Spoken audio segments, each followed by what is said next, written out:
But we're talking about people who are taking anywhere from 20 to 100 per day.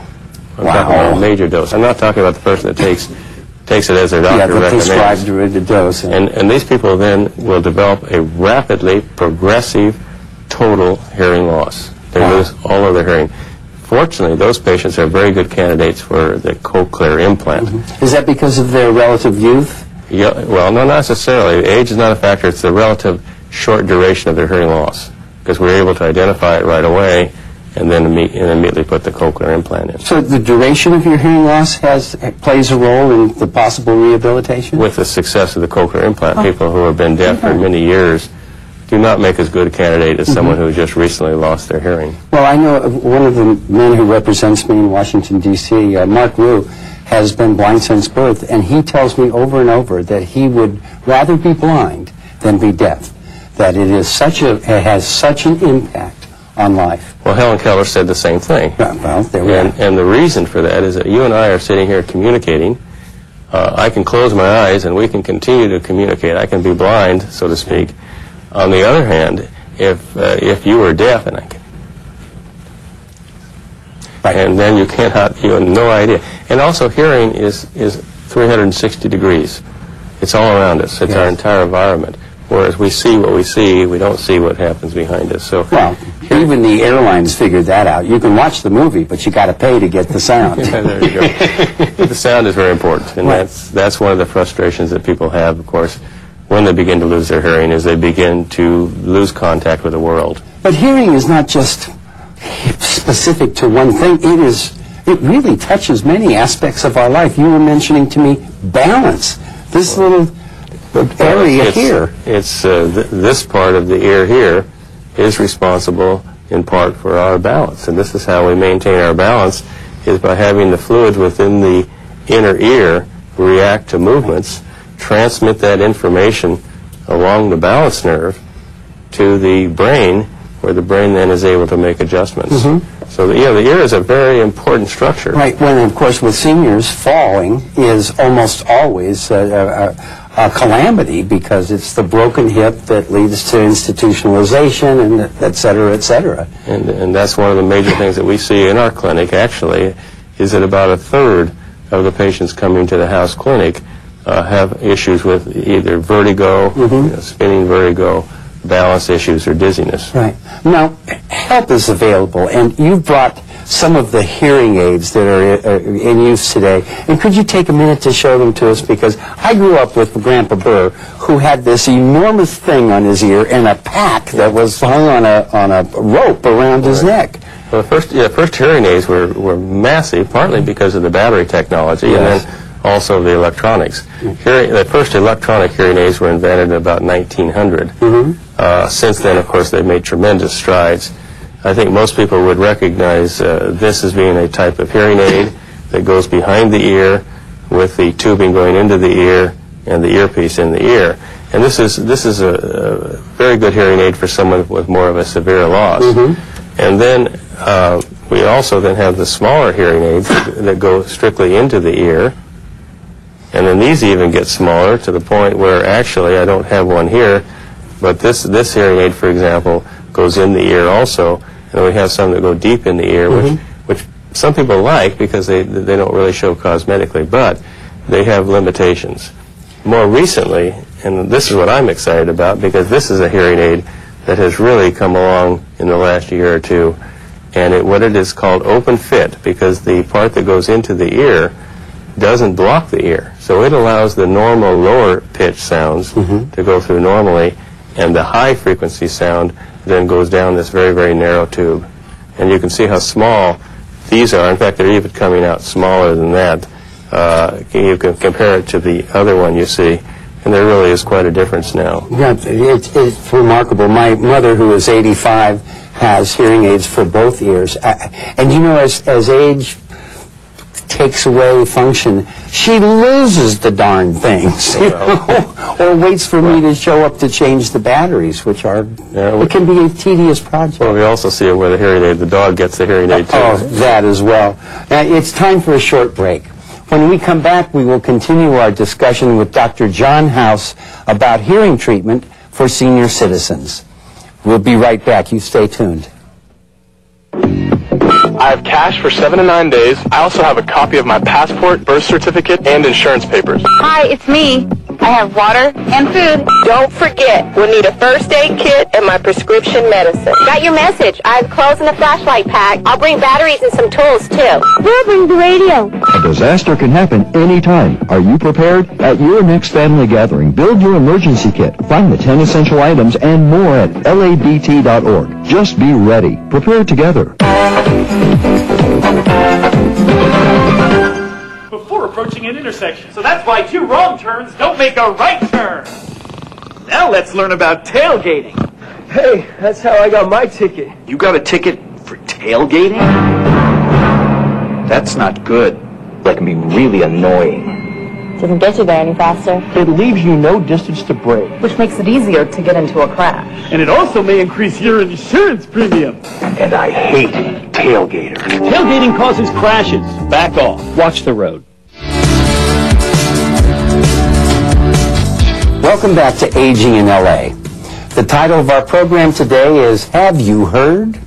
And our special guest, and I mean really special, is Dr. John House, president of the world-renowned House Ear Clinic.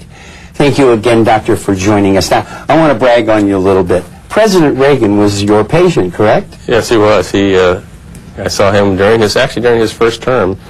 He came to see me because he was having, obviously, some problems. But it's interesting, by the way, his hearing loss in one ear was due to an fellow actor firing a gun close to his ear in the 1940s. Yeah. And that's what knocked down his hearing in his left ear. And so when I was seeing him, discussing the problems with him, I said, Mr. President, I think you need a hearing aid. Now, mind you, he's up for re-election. Age is an issue. Of course. And, many people say, well, I'm just, don't want to look old, so I don't want to wear a hearing aid. The president said, do you think it'll help, doctor? And I said, yes, I do. And he said, fine, let's do it. And, it took 2 weeks for the press to find it.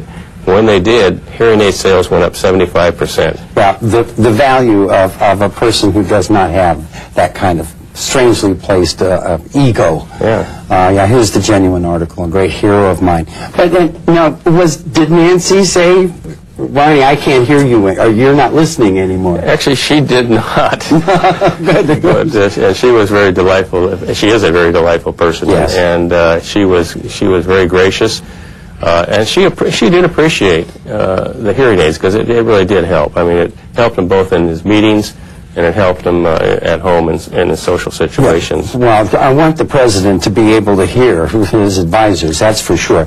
Now, one of the things that is so encouraging in talking to you is that you're involved in actually helping people, taking whether it's corrective surgery or this incredible device, this cochlear implant. And I'm not sure I understand what that does. And I think it's important that people do understand when we talk about the cochlear implant. First of all, it's a device. Well, we have some footage of you here working on it. Yeah, this is an example of doing this type of surgery where we actually will go into the ear and we will place tiny electrodes into the inner ear, into the cochlea.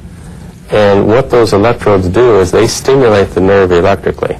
And these are patients who have lost those little hair cells, so they're no longer able to convert vibration to an electrical impulse. So the cochlear implant takes over that. I see. And it was developed at the House Ear Institute by my uncle, William House.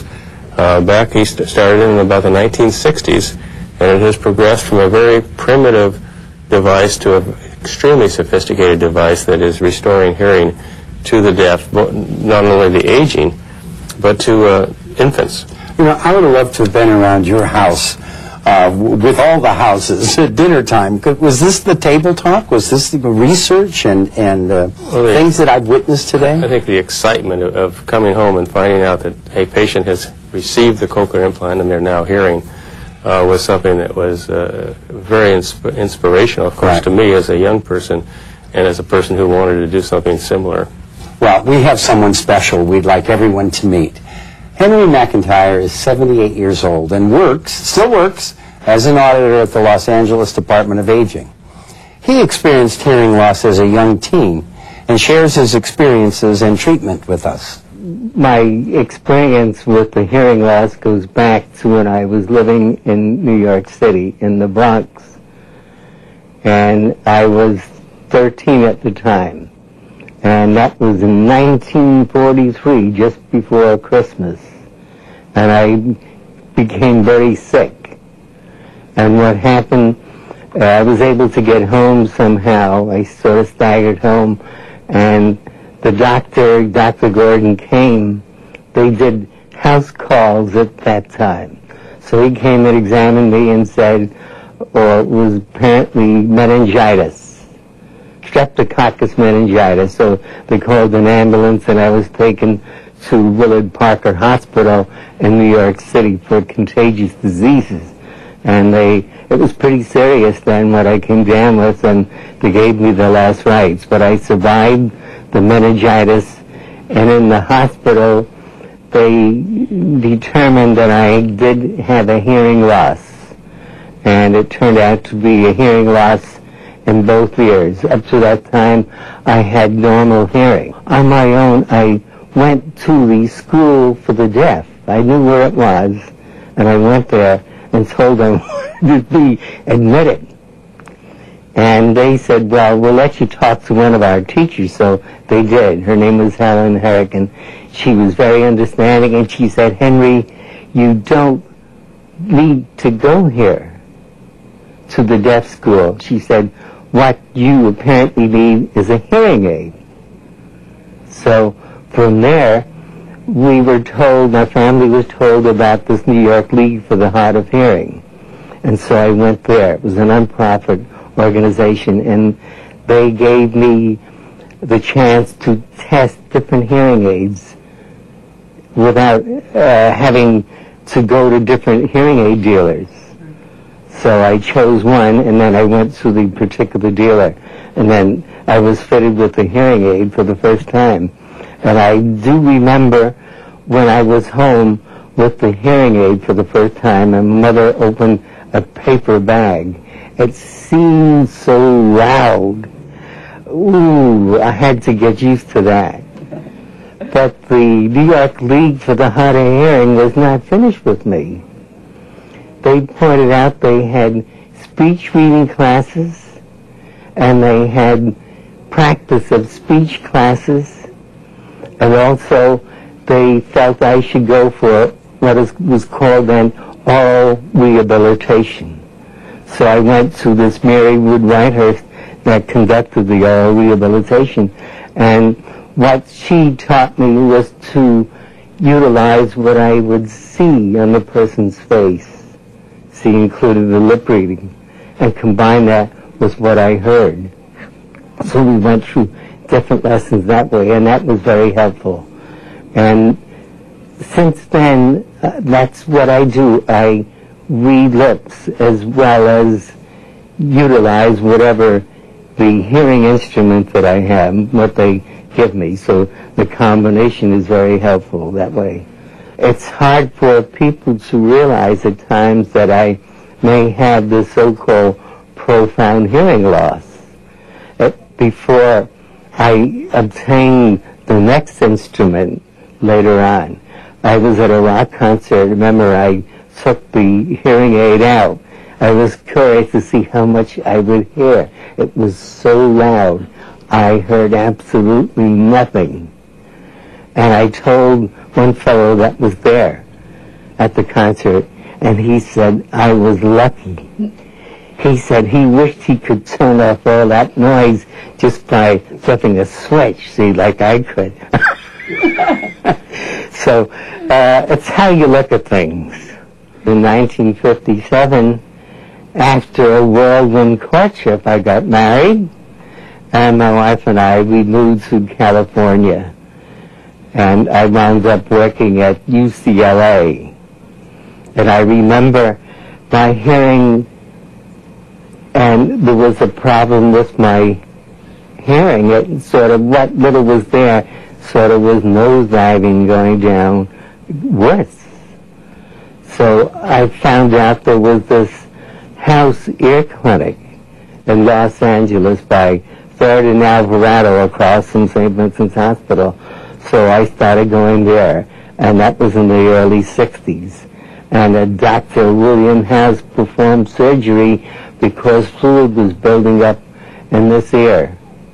And so he operated and removed all that excess fluid. And so he saved what little hearing there was in this ear. Henry recently had cochlear implant that can help most severely and profoundly deaf people to hear. He talks about the results. One of my assistant listening devices was my wife. And so I'd say, what is this I'm hearing? See, at the house. And she says, well, that's the kettle. So then I started learning what that was.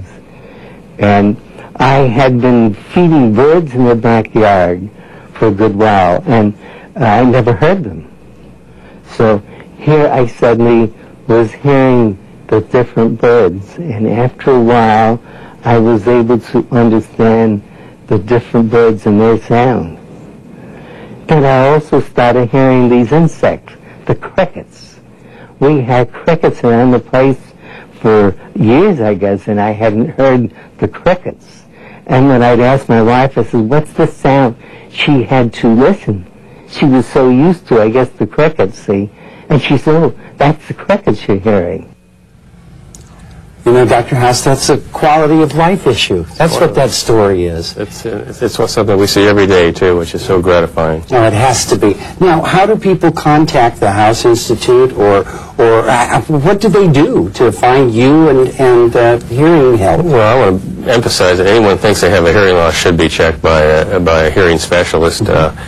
At the House Ear Clinic, of course, we do see patients. The phone number is area code 213-483-9930. That's the clinic. Right. Now, the Institute is a not-for-profit research organization, so if they have any questions regarding our research or possibly even supporting the Institute, that's the number to call. Would be the Institute itself, which is a different number, 213-483-4431. Well, and the support of the Institute is, $22 million annual budget is significant. Yes. And it's amazing what we can spend money on, and important things go a-begging. I can't let the show end without me saying to you how proud we are that you came and joined us to help explain to people that help is available and that hearing loss does not have to impact your life. Well, Paul, thank you for having me. Well, we're out of time for this edition of Aging in L.A. Oh, thanks so much to our guest, Dr. John House of the House Ear Clinic. And, of course, our thanks to Henry McIntyre for sharing his stories with us. And now it's time for Senior Stat Shots.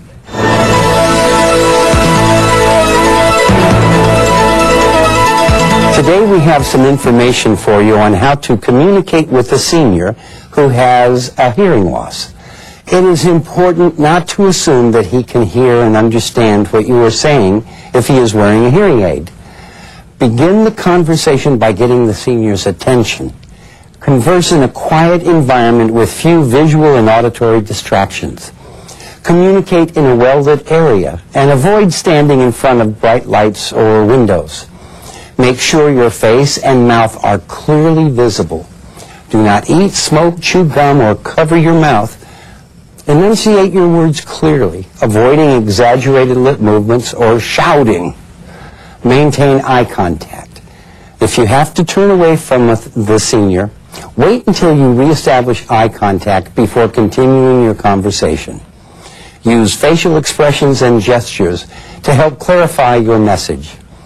Pointing to appropriate objects or using visual aids can also be very helpful. And that's today's Senior Stat Shot.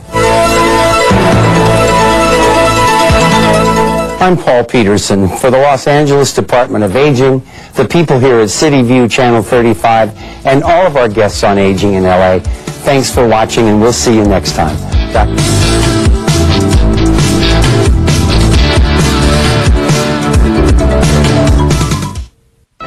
In life, some things are pretty much a sure bet. Some things are predictable. And some things you just don't know unless you have ESP, an emergency survival program that prepares you for emergencies or just the plain old unexpected. You can't predict, but you can prepare.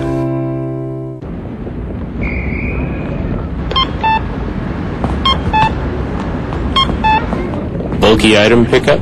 Call 311, the toll-free number for non-emergency services. 311, your one call to City Hall.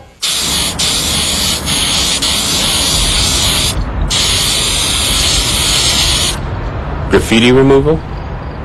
Call 311, the toll-free number for non-emergency services. 311, your one call to City Hall.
Good morning again.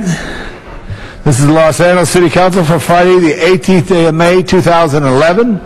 We're at the historic Grand City Hall of Los Angeles in the John Ferraro Chambers. Councilman Alarcon, Hahn, Huizar, Koretz, Krikorian, Reyes, Zine, and Garcetti are all in chambers. We await the arrival of Mr. Parks, Mr. Wesson, Mr. Cardenas.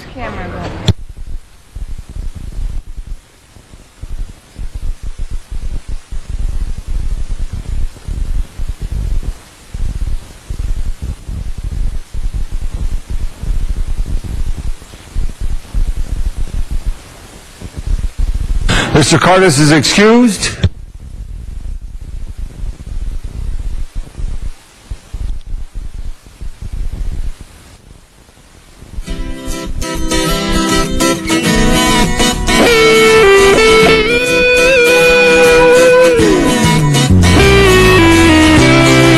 For the record, Madam Clerk, Mr. Cardenas, Ms. Perry, Mr. Rosendahl, and Mr. Smith are excused. For the record.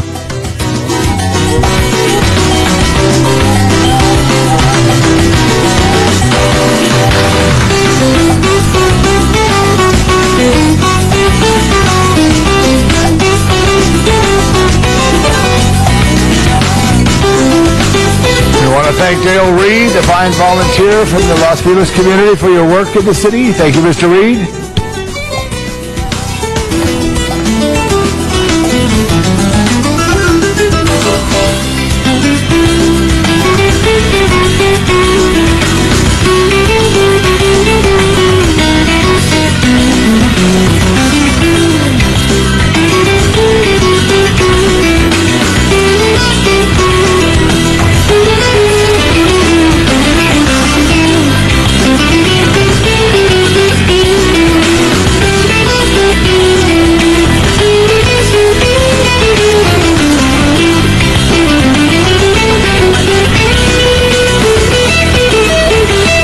Thank you very much. I would like to call this meeting into order and ask that the President of the City Council take the center podium along with Mr. Reyes for introduction. We now have Mr. Wesson here. We thank you, Mr. Wesson, very much. We have a quorum. This meeting is now in order. The first act, I'm going to call on Mr. Reyes. Call the roll. Alarcon, Cardenas, Hahn, Huizar, Koretz, Krikorian, LaBlanche, Parks, Perry, Reyes, Rosendahl, Smith, Wesson, Zine, Garcetti. 10 members present and a quorum, Mr. President.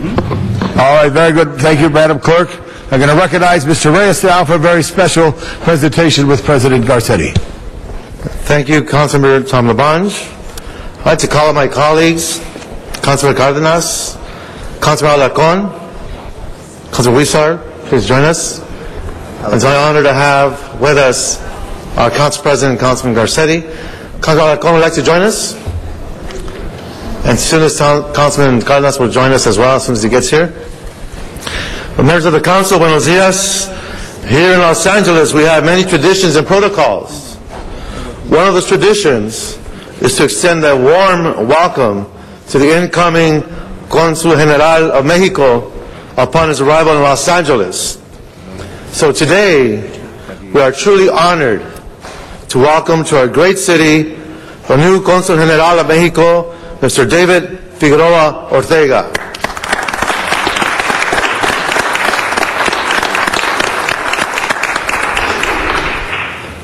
Consul General Figueroa was appointed Consul General of Mexico in Los Angeles by President Felipe Calderón Hinojosa and ratified by the Mexican state. He took office on April 25th, 2011. Previous to his arrival here, he was Consul General of Mexico in San Jose, California, from August 2008 to April 2011, during which time he greatly improved the efficiency of services and relocated the Consul General office to more functional facilities.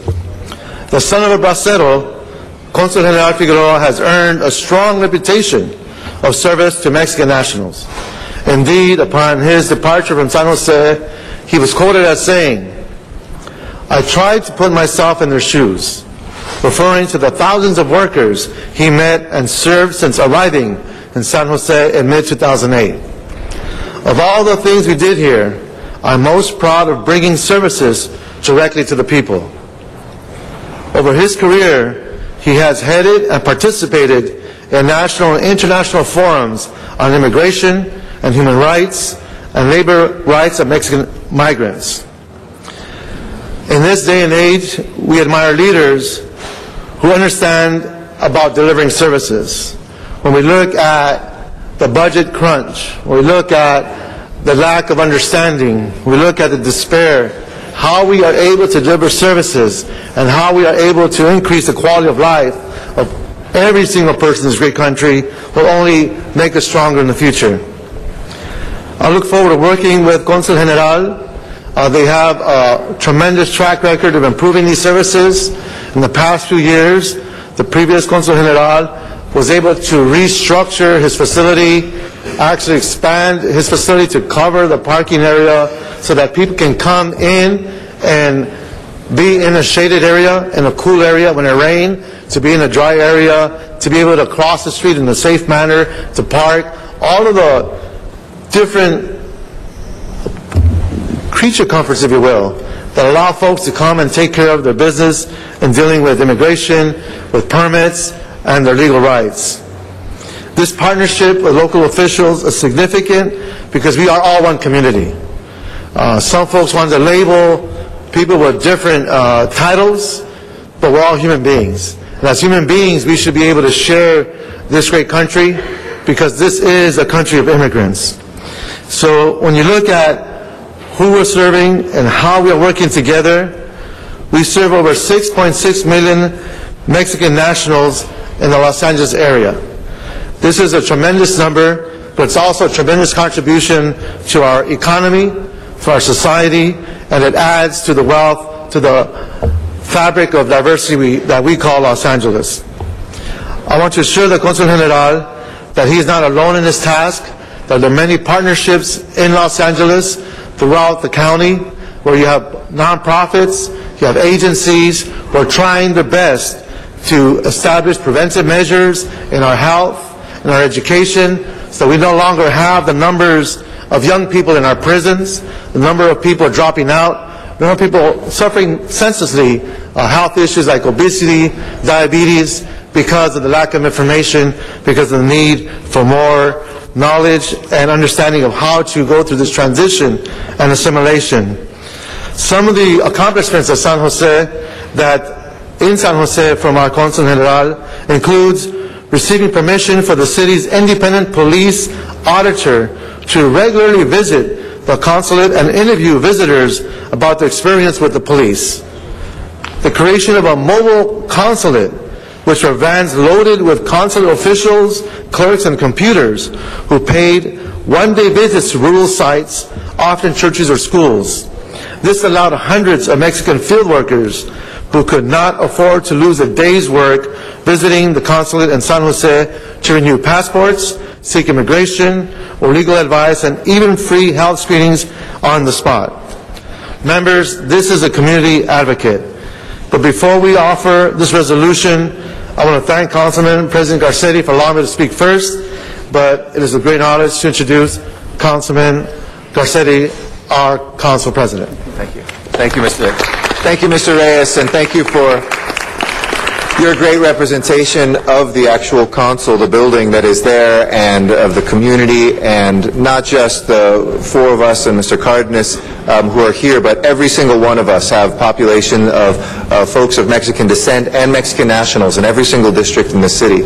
Our great Consul General has already made a splash on the scene. He is somebody who is bright, intelligent, charismatic, and if you read the LA Times story, knows how to dodge a bullet or two. He literally has been, as we have been, an elected official, but in the most dangerous of situations. He has not only emerged as somebody who is a true and tested leader, but somebody who will bring those skills and that dynamism here to Los Angeles. So I'm very proud to be able to welcome him. Also, as somebody who comes from Sonora, where my grandmother's family comes from, we share a state, and he went to school in Chihuahua, where my grandfather was from. So between that, a good norteño, but also, as we've done in these chambers, think about this. We sometimes talk about, and if Jose will let me indulge one more time, as I did last night, Jose Huizar's grandfather helped build this building, and now he's a council member here. Well, this is the son of a bracero, and we've had the braceros here in council chambers many times. Many of us have family members who are braceros, who went back and forth between two nations and helped build this nation while also being a part of the proud heritage of Mexico. And here we have today in Los Angeles, in charge of almost a nation of 6.6 million Mexican nationals and many million more folks who are of Mexican-American descent, somebody who himself is the son of a bracero and somebody who understands the importance of the ties between the border. We often talk about the barriers that we build up between, but it is the human relationships that can break down those barriers and ensure that we do not need a physical separation when we have cooperation on crime, on economy, on immigration, and on many of the social issues that Mr. Reyes spoke to as well. So, felicidades al Cónsul General Figueroa Ortega. Es un placer estar aquí con ustedes. Esta es una gran ciudad mexicana.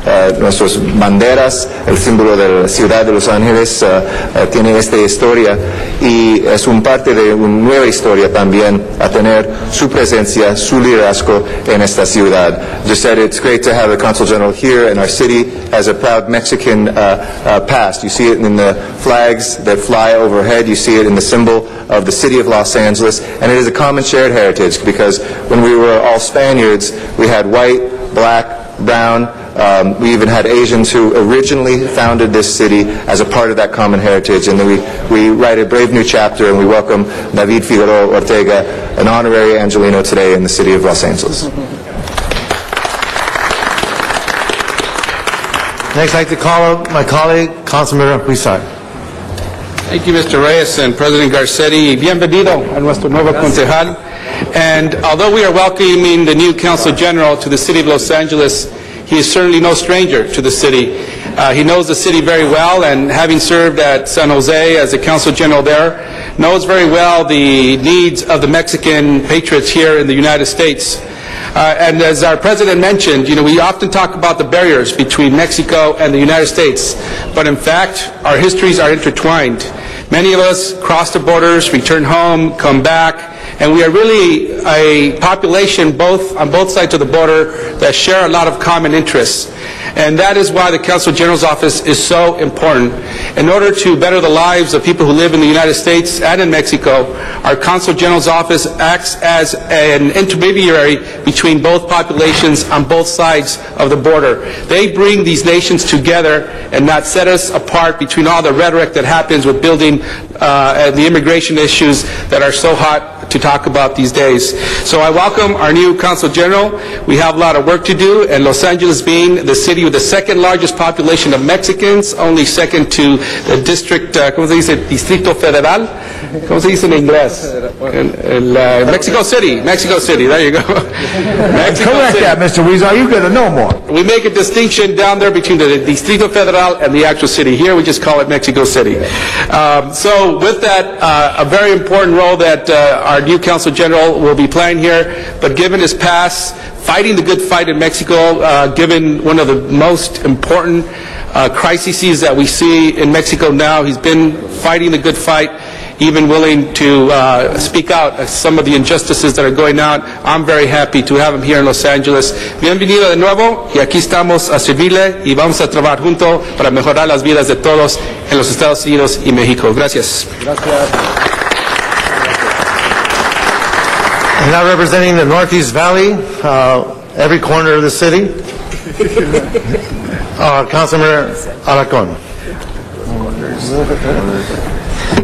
Well, it's a pleasure to stand to welcome a new Consul General from Mexico to the city of Los Angeles. Having served the city of Los Angeles since 1981, I can tell you that the services rendered by the Consul General's office have gone through an amazing transition from a traditional Consul General's office to a truly day-to-day service-oriented Consul General's office. Every city council member has worked with not just the Consul Generals of Mexico, but primarily with the Consul General of Mexico, because our constituency demands it. We cannot provide the services that are rendered by the Consul General, and we greatly appreciate the work that Mexico has done to transition to become more service-oriented, to respect the citizens of Mexico who happen to live in Los Angeles. In doing so, they help all of the people of Los Angeles by allowing those new transitional citizens to better acculturate into the American society, particularly here in Los Angeles, and in doing so, fit better into the customs of the United States and have a better appreciation for the history and the future that they will offer to the United States. So I'm very pleased to see that the President of Mexico has appointed a Consul General who is service-oriented. His history demonstrates it. And I do want to mention one thing. He did, at one point in his career as a congressman in Mexico, take on the drug cartels. And I say, in doing so, he was actually serving the people of the United States of America. And he stood up for his principles to the extent that he suffered assassination attempts. And that speaks to the principles that drive this Consul General. So we are very pleased to welcome him to our city, and you have the commitment of each of us, as has been expressed, and for those who haven't expressed it, that we are very pleased to work with you to solve problems in our communities, just as we do day in and day out for all the people of Los Angeles, but we recognize that not just those who are citizens of Mexico, those who are dual citizens of Mexico and the United States, but those who have relatives who are in those capacities that need services as well. They all call our offices, and we call the Consul General. So thank you so much for congratulations for your appointment. We look forward to working with you. You have our commitment to improve the quality of life in Los Angeles by virtue of improving the access to government services for those who are on the fringes by virtue of their citizenship status. Thank you. Gracias.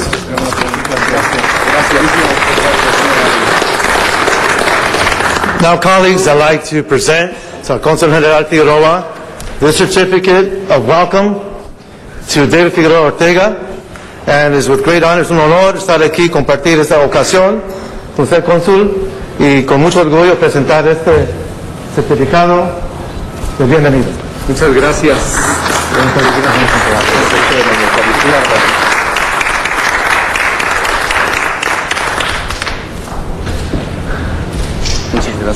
Sí, claro. Thank you very much. A few words from our Consul General. Thank you.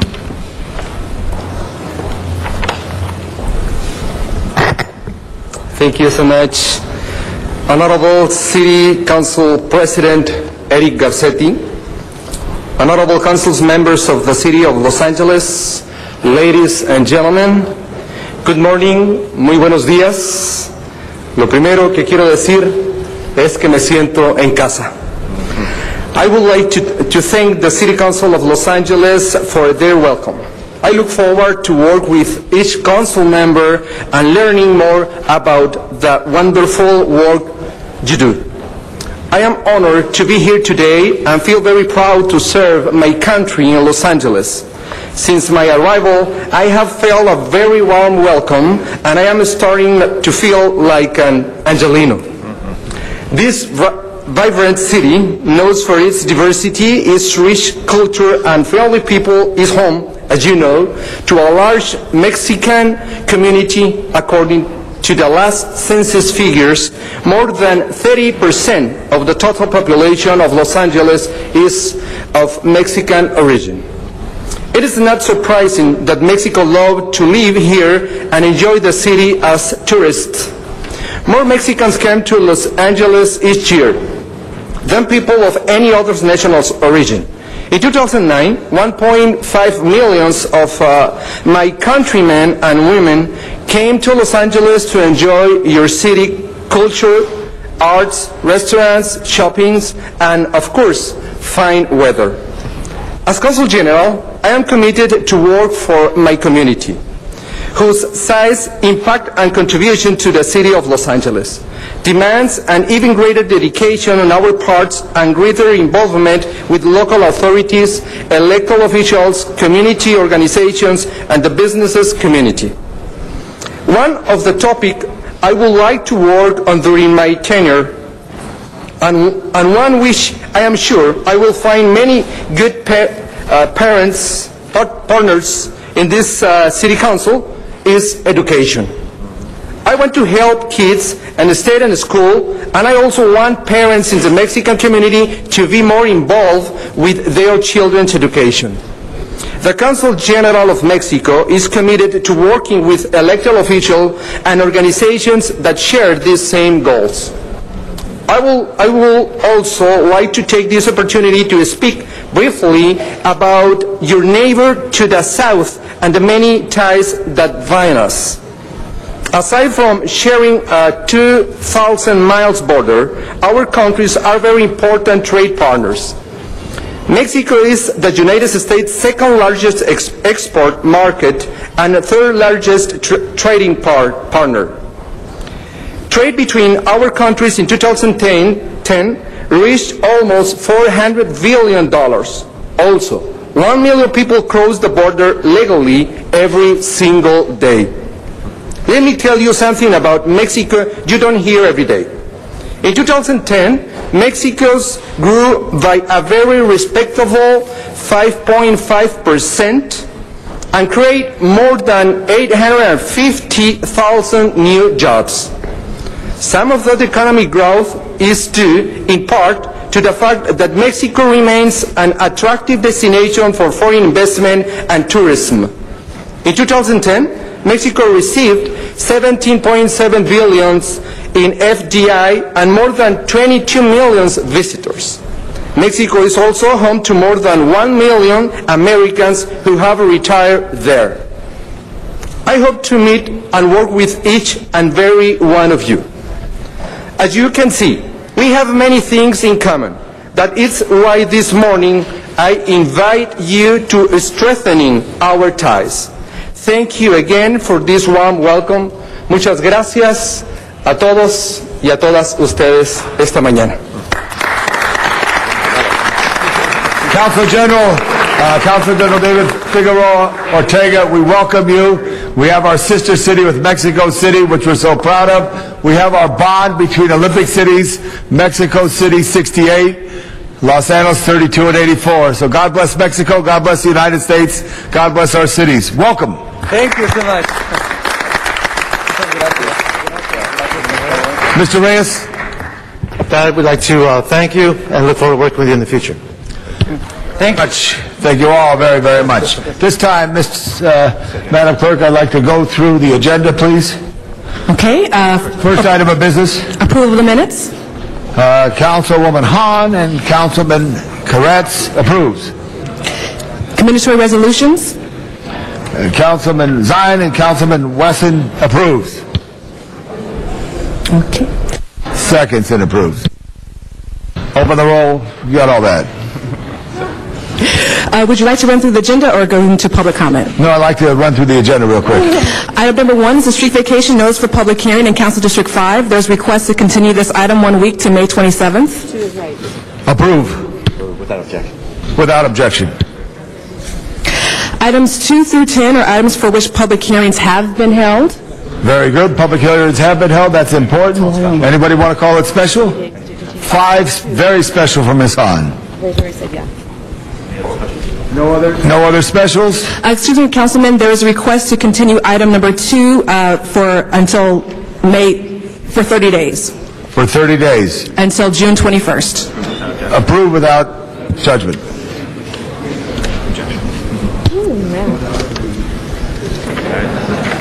Okay. So let's vote on the rest. Open the roll. Close the roll. Tabulate the vote. 11 ayes. Next item. Items 11 through 18 are items for which public hearings have not been held. 10 votes are required for consideration. There's request to continue item 11 to May 31st. All right, we'll continue item 11. Approve without objection. And then the other items there, any specials, members, this items? Any specials? The hearing none. We have cards on any of these items? Yes, there are cards on item 12 and 14. So we'll call those special. On the other items, let's consider those at this time. So open the roll, close the roll, tabulate the vote. 11 ayes. Next item. Councilman, would you like to go back to presentations at this moment? Very well. I should like to go back. Now we'd like to call on Councilman Huizar, who may be in the back room right now.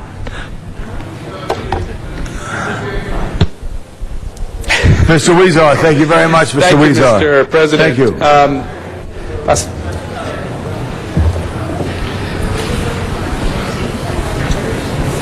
I got one. What's happening? Thank you, Mr. President, and good morning again. And it gives me great pleasure to be joined by Goya Foods, the largest Hispanic-owned food company in the United States, as they celebrate their 75th anniversary.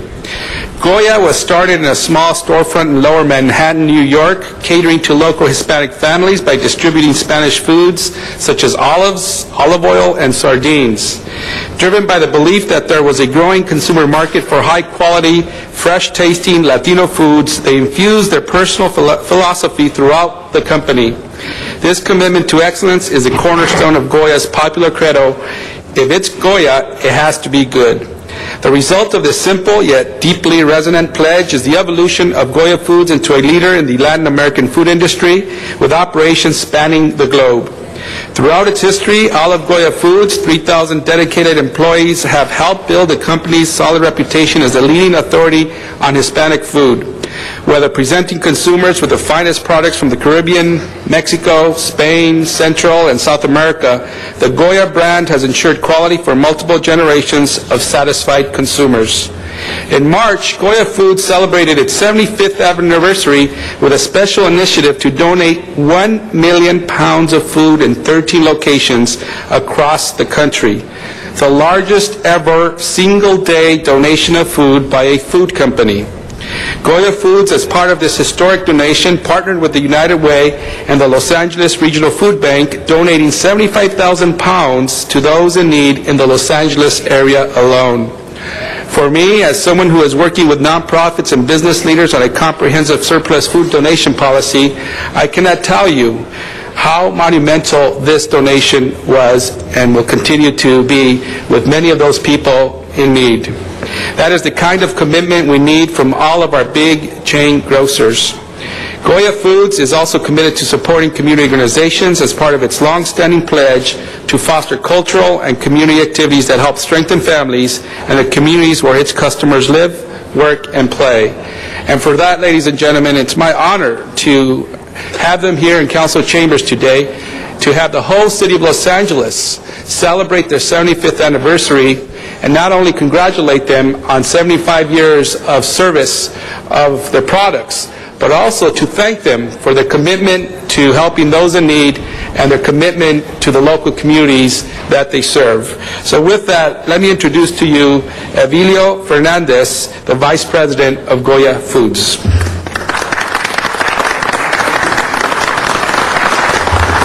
My glasses on. Thank you, Councilman Huizar. Thank you very much. It's a great honor.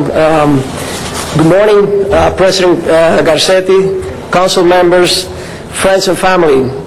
It is my honor to be here today representing La Gran Familia Goya in this very special occasion.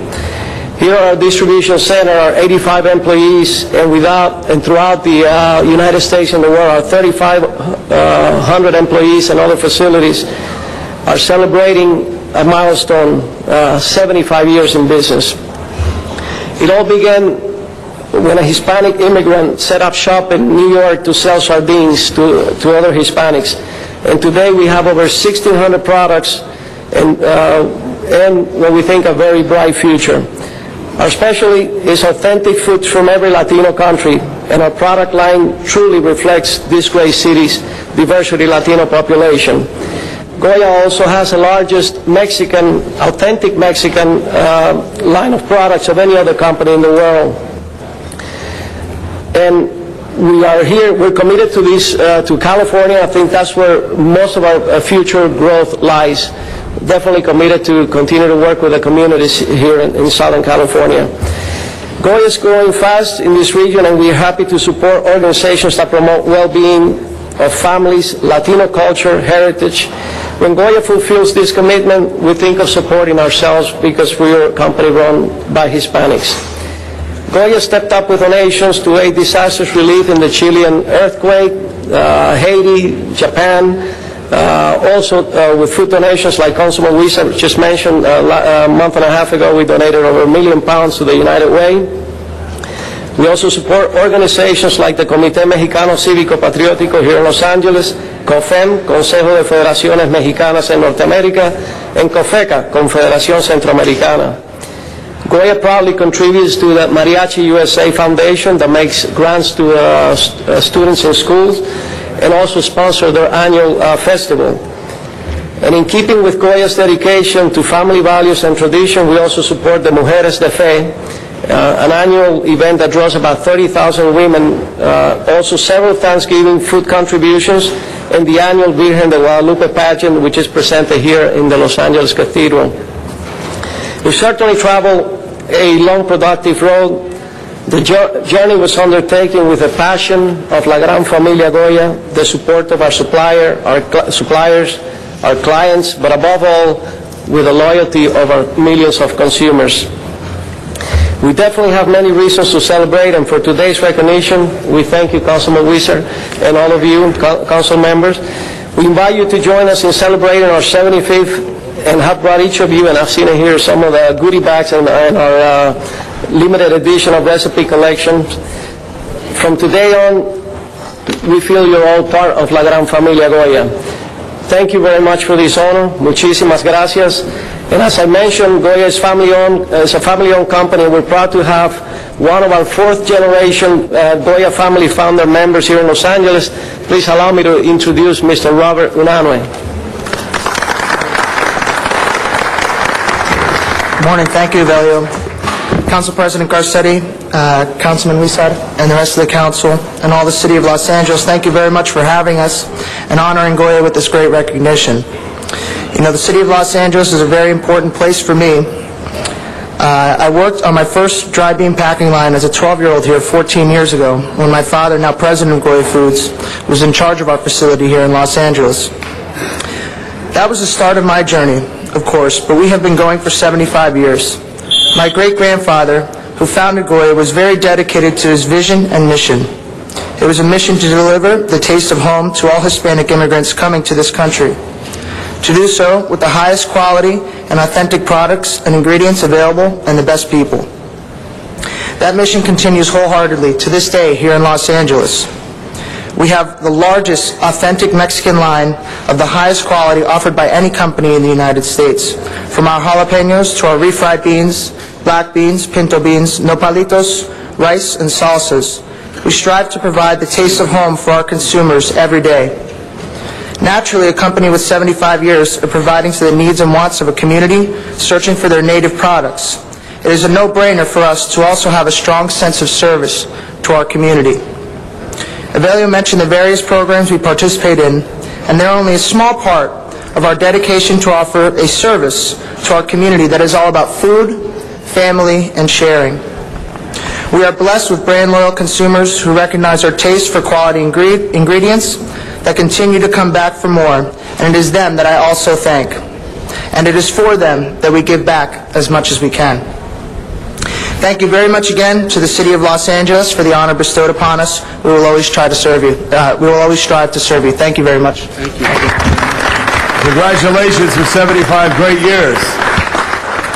Thank you, and thank you, Mr. President. And with that, let me present to Goya Foods on their 75th anniversary a resolution from the City of Los Angeles signed by all the council members and our mayor, and congratulate you for 75 years of providing great products introducing the United States and Los Angeles to great Latino food, and also for your years of commitment to community, because we all know that without serving others, nothing is possible, and your corporation, your company has showed that commitment over and over and over again.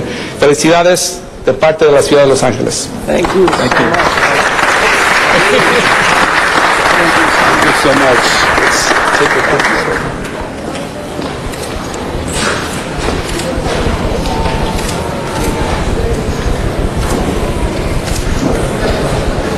And now if you follow me, we'll go in the back and take more photos back there. Okay. We could carry this right back there. Okay. Thank you. Follow me, sir. Follow me this way. And congratulations, Goya and Mr. Weezer, and thank you for the very fine presentation. Next, I'd like to call the great councilman of the 8th District, Bernard C. Parks.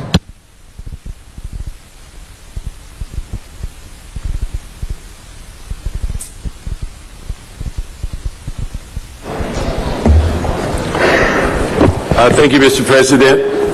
Colleagues, today we're going to honor two organizations and highlight also that the month of May is the Children's Mental Health Awareness Month.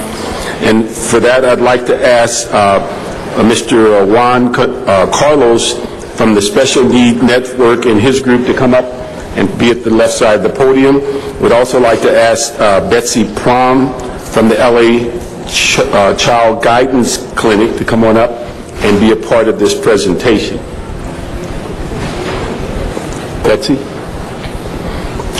Today, we have two special organizations here with us. One is the Special Needs Network Incorporated, and the other is the Los Angeles Child Guidance Clinic.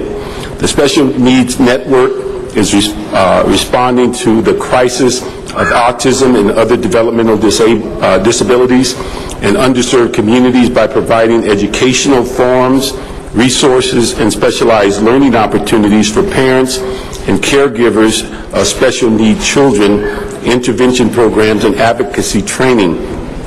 Founded in 2005, Special Need Network Incorporated grew out of a struggle of two mothers whose sons were diagnosed with autism. Co-founder and president Arva Martin's son diagnosed, and her personal struggle to access services convinced her that an organization like Special Need Network Incorporated was overdue in South Los Angeles.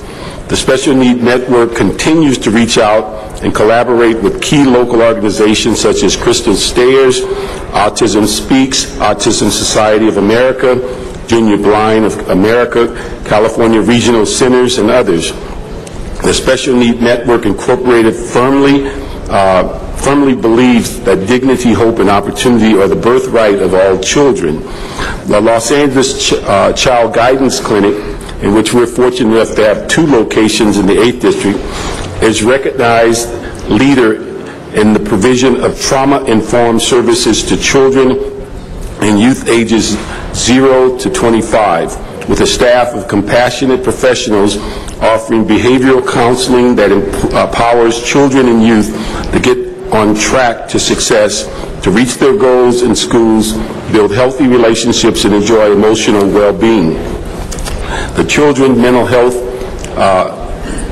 Awareness Day 2011 specifically focused on early childhood and increasing basic awareness of the importance that positive social and emotional development has on children's early development, with the key message that positive mental health is essential to the children's healthy development from birth. Awareness Day efforts encourage integrating mental health into every environment that impacts children's development from birth and even before birth, nurturing the social and emotional well-being in early childhood and awareness of milestones of children's social and emotional development from birth. Research has demonstrated early childhood emotional experiences shape developing brains, altering both structure and neurochemistry, and that positive early experiences help children form loving, caring relationships with others. Research has also demonstrated that babies thrive when they are securely attached to someone special, their mother, father, other primary caregivers, who know and respond consistently and reliably to their unique needs and personalities. The Los Angeles Child Guidance Clinic has received national recognition for this service to newborn children to 5 years of age. Today, with the adoption of these resolutions, the Los Angeles City Council joins the LA Child Guidance Clinic and the Special Needs Network in declaring May 20th, 2011 as Children Mental Health Awareness Day in the City of Los Angeles. And I'd like to ask Betsy to come up and make some comments, and then also Juan.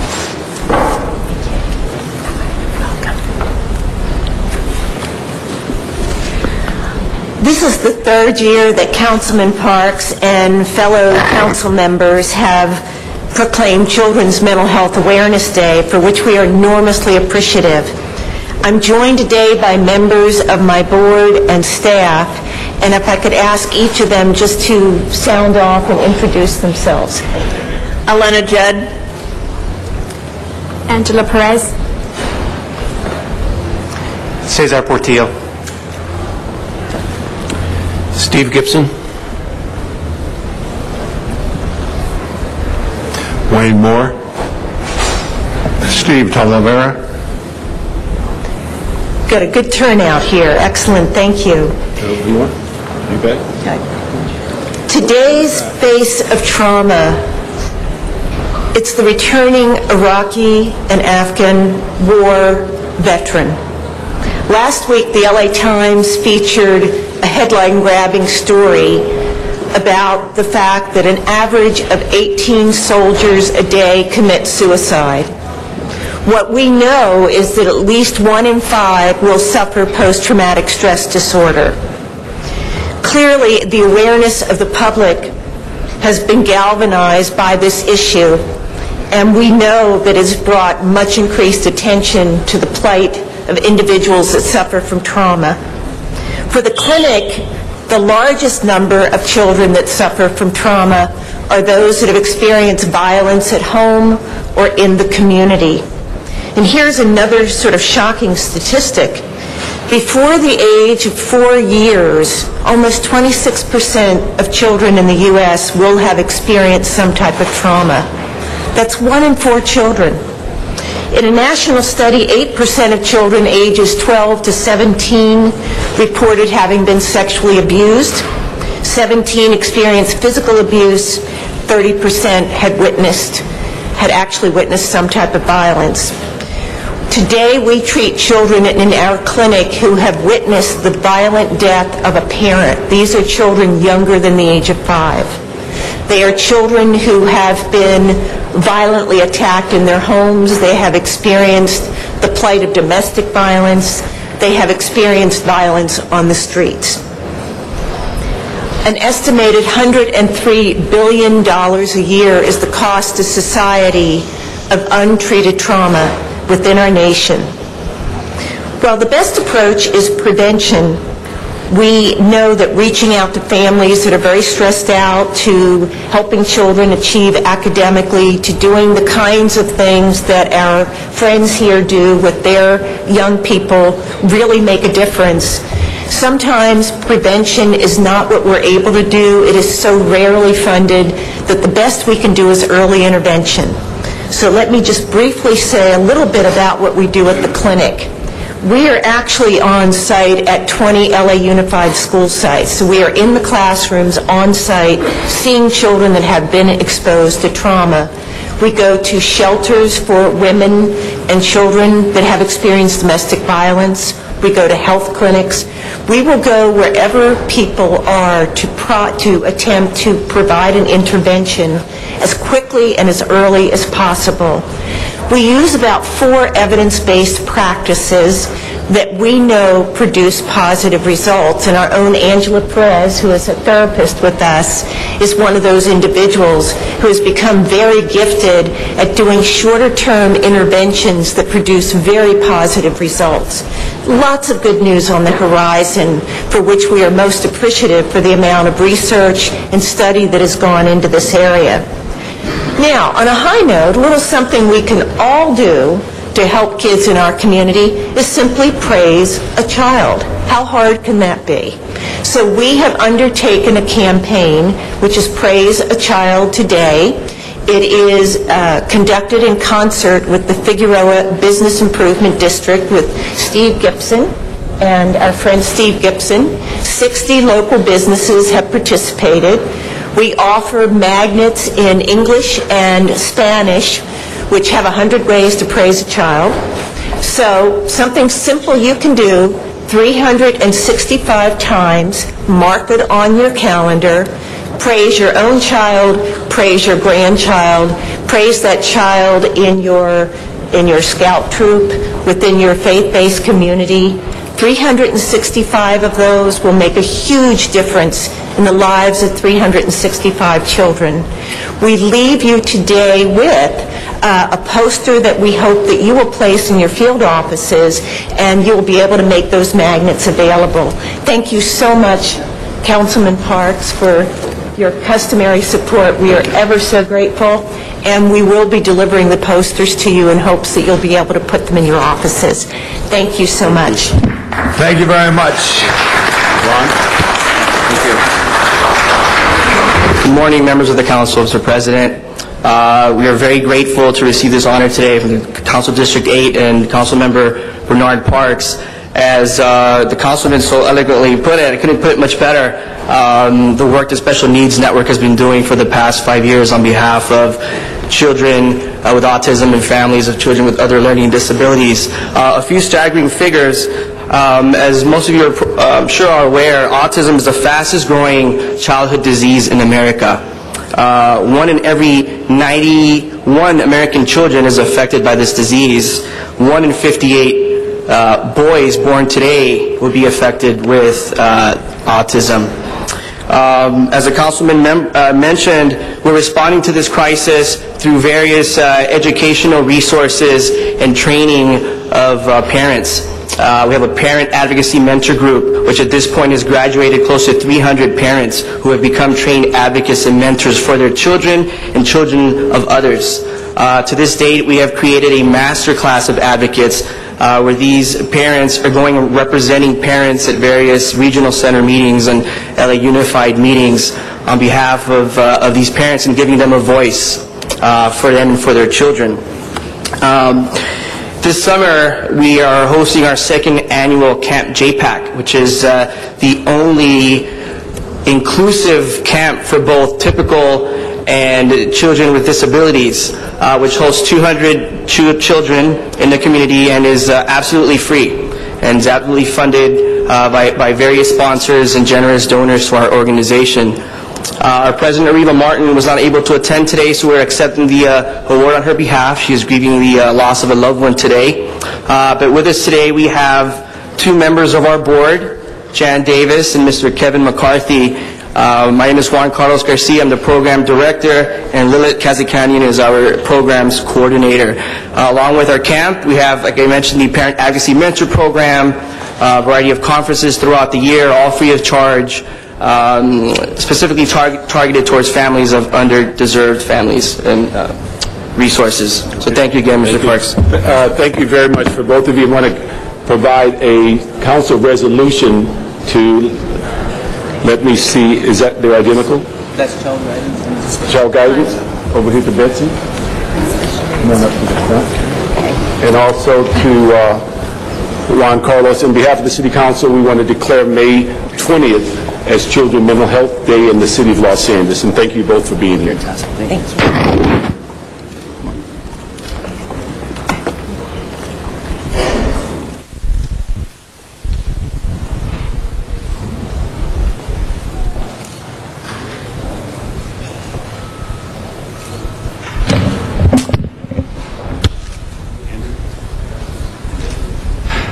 Thank you very much, Mr. Parks, and thank you to all members who are here for that.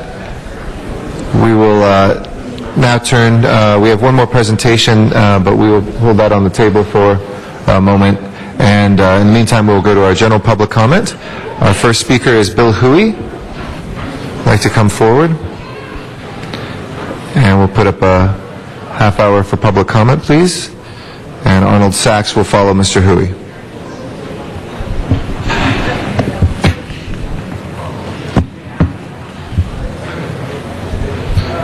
Good morning. Good morning, Council President Garcetti and members of the LA City Council. My name is Bill Huey. I'm the president of the Fair Housing Coalition, fairhousingcoalition.com. We believe in equality under the law for both landlords and renters. And there's a problem in LA. The city of Los Angeles is now the homeless capital of America. And one of the reasons is that landlords are leaving LA, mainly the landlords who own the older buildings, the mom and pop landlords who own 10 units or less, where the poorest people in LA live in. Now, as the years go by, we're going to have more and more homeless. I have a solution. I know that the renters look at the landlords as the bad guy and all of that. I think the solution is really simple. For example, the city of LA spends $13 million a year on arts and cultural grants. Now, arts and culture is a good thing, but we got the movie industry here. Wouldn't it be better to give some of that money to the poorest people in LA, the people who have a large family? In my building, I have a mother and father and 4 children living in a small one-bedroom. They can't afford to move out. Consequently, the housing department comes along. Because the units are overcrowded, it's a lot of wear and tear on the building. They put us in REAP, and then we cannot get a loan to fix the building because the building is not paying it for itself. It's in the red. It would be better if landlords could charge fair market value. They could pay their taxes on time. They could maintain the building. And poor people, they could have a 2-bedroom apartment if you've got 4 kids. So let's take some of the money out of the programs that are not performing, create a fund so the poor people, based on their income and their housing needs, can be subsidized. They can afford clean housing, and we won't have any slums in LA. It has to be a partnership between the landlords, the city, and the renters. This thing about blaming the landlords for everything because somebody wants to get elected to the city council is wrong, and it's un-American. I'm Bill Huey, and I thank you for your time. Thank you, Mr. Hui. Our next speaker is Arnold Sachs. After that will be Leonard Woods.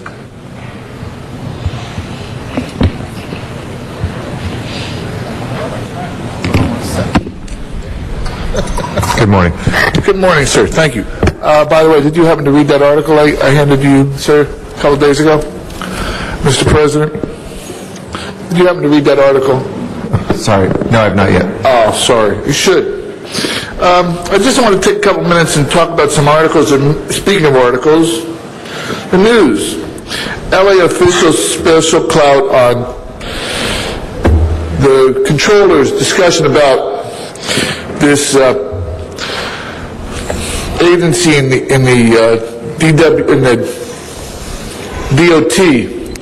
And again, the great job by the reporter about asking the controller, Wendy Gruhl, when she was the head of the transportation department, not department, the committee, either A, she didn't know about this special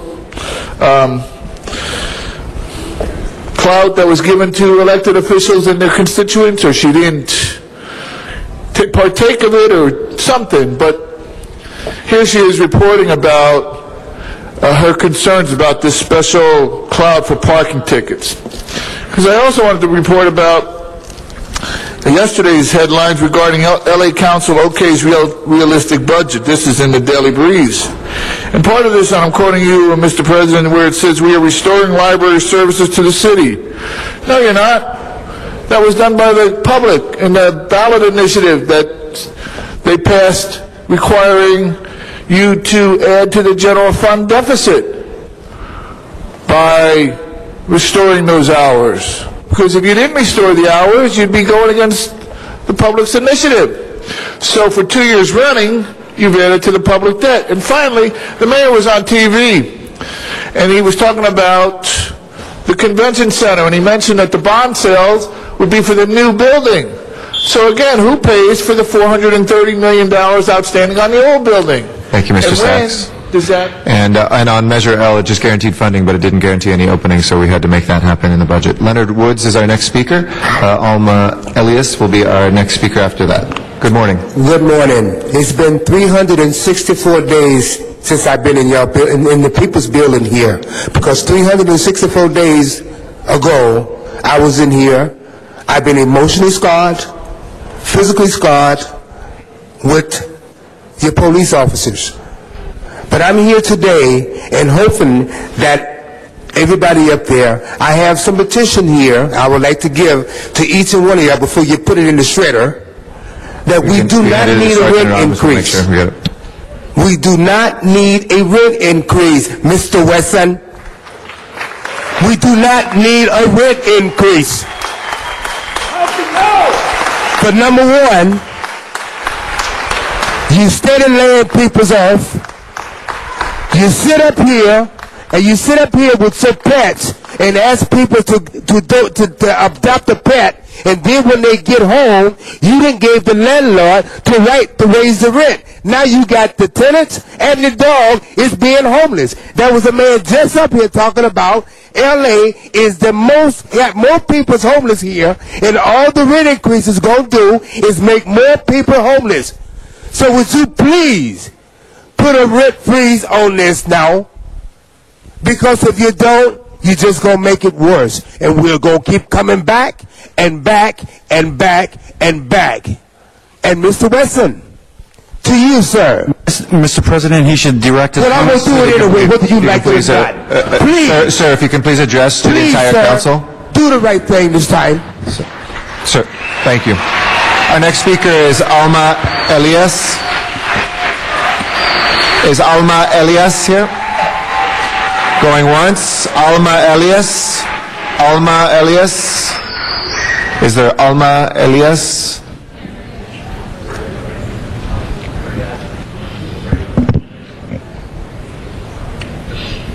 ¿Necesitas traducción?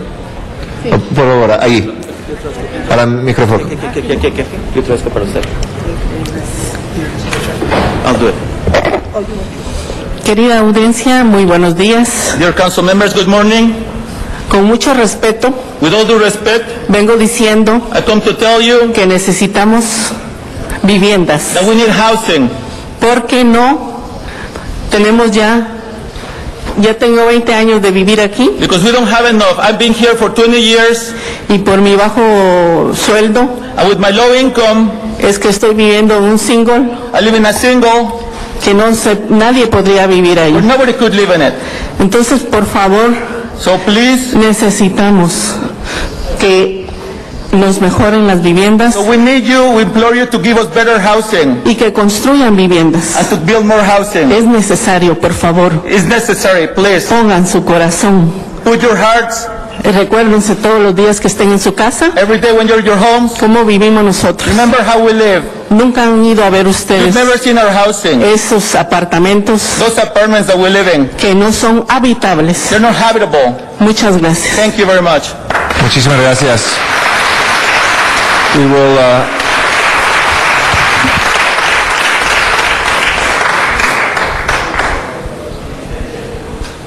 we'll go next to General Dogon.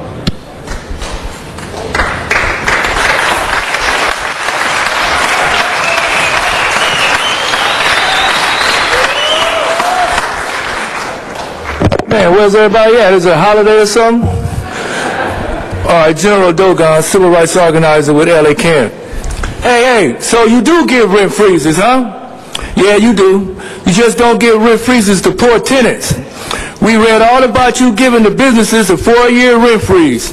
Last year, we were here asking you to give us a much-needed rent freeze, and you called the police on us to throw us out the door. I am now being wrongfully prosecuted for that upon made-up charges. In a time when renters are burdened with budget cuts and high rents, you continue to deny us and give to billionaire developers, businesses, and greedy slumlords. Jan Perry, the council district member on Skid Row, which is the poorest community and the homeless capital of America, she gave $1 million of our money to a $1 billion development company just to move downtown to work on a new football stadium. When I look around the city, development is on the rise. You guys are supporting development all around the city, right? So you ain't as broke as you claim. You need to spread some of this wealth where there's a fair share for everybody. And Herb, I see you sitting over there. We need a rent freeze tonight. If you can't give us a rent freeze tonight, then you and the rest of these crooks need to take a hike. We'll next recognize for our final presentation, Councilmember Reyes. And then we'll come back to general public comment as soon as Mr. Reyes is done with our last presentation on Lincoln Heights tutorial program.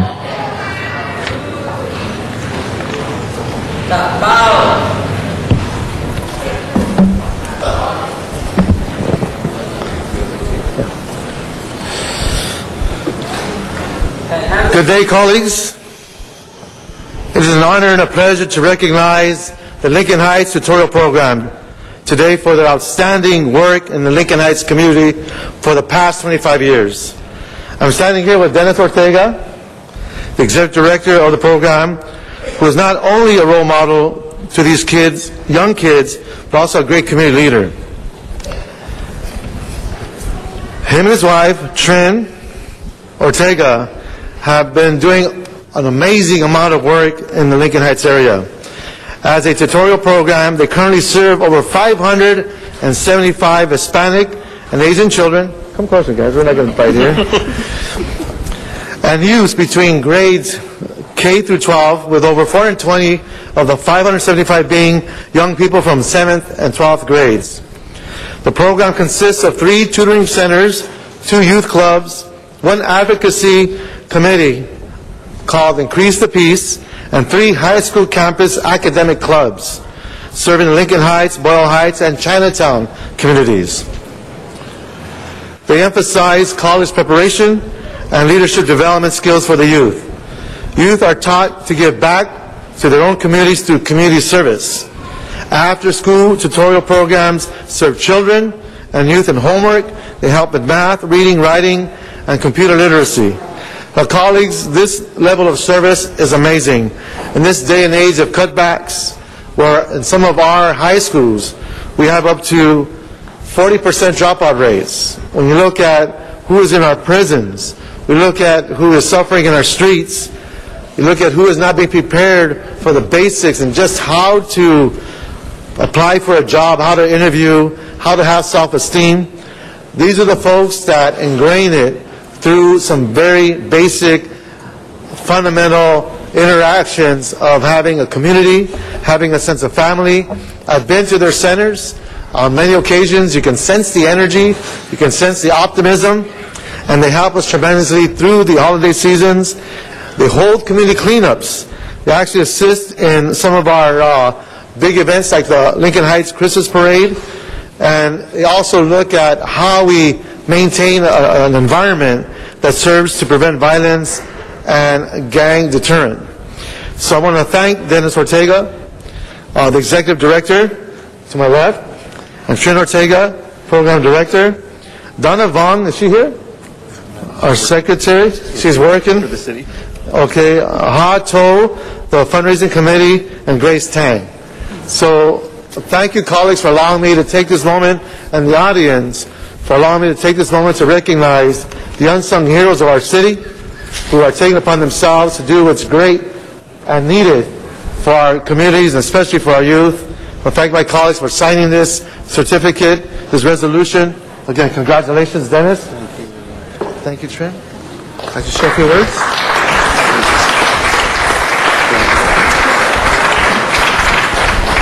Thank you, Councilman Reyes. Thank you, City Council, for the privilege to be able to receive this award and recognition. When we started a little over 25 years ago, we began with just myself and one friend from UC Irvine tutoring kids in Lincoln Heights. We work with about 16 children, and we never dreamed that it would grow to such a large service for our communities. And so over the last 25 years, we've incorporated ourselves to become our own nonprofit, and we've grown to serve over 675 children and teens now currently. And we've also expanded to serve children and youth in not only Lincoln Heights, but Boyle Heights, El Sereno, and Chinatown too. So it's been a really exciting journey for us to do that. But it's also been a great privilege for us to be able to be there to develop the lives of youth and to promote them to get off of the tracks of some of the normal things that would happen in these communities, such as drugs, gangs, other kinds of violence, to get them focused when they're young, when they're little kids, onto school, education, bring other role models to help them to get on a track that's aimed for college. And so we've seen hundreds and hundreds of our youth go off to colleges and universities, receive lots of scholarships and awards, and that's just exciting for us to be able to see that fruit of the work that we've done for all the years. And so It's been a privilege, and we thank you guys for the honor to receive this from you. We thank our funders and foundations and other individuals and church support, and hopefully some of the business community that can help to continue helping us to serve these neighborhoods. So thank you very much. I want to say, colleagues, one of the indicators of when someone truly appreciates what they've been experiencing in an organization like this is when they come back. So I'll be in the area in Lincoln Heights and other parts, and I run across a young person, and they say, yeah, I was with the Lincoln Heights tutorial program. And they'll speak highly of Dennis and Trin, and they'll talk about in a very emotional way of what they learned and what they've done. So again, congratulations and thank you. And so little we can do to show our gratitude for our great city, this resolution. Congratulations. Thank you very much, Mr. Reyes, and thank you to the Lincoln Heights Tutorial Program. We'll turn to general public comment. Our next speaker is Pam Walls, and after that will be Wesley Walker.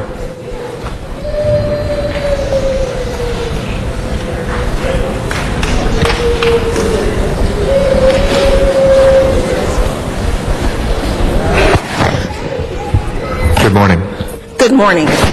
My name is Pamela Walls. I'm a proud member of the Los Angeles Community Action Network. We, the people of the United States, declare the City Council bogus.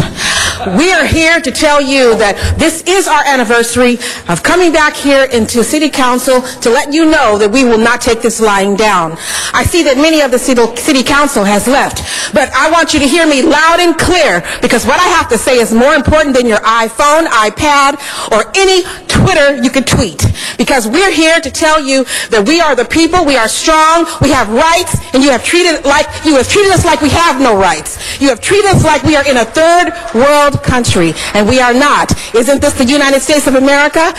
Don't you live by the Constitution? I think not, because we do have a right for the pursuit of happiness, and we do have a right to housing, because housing is a human right. I'll say that again. Housing is a human right.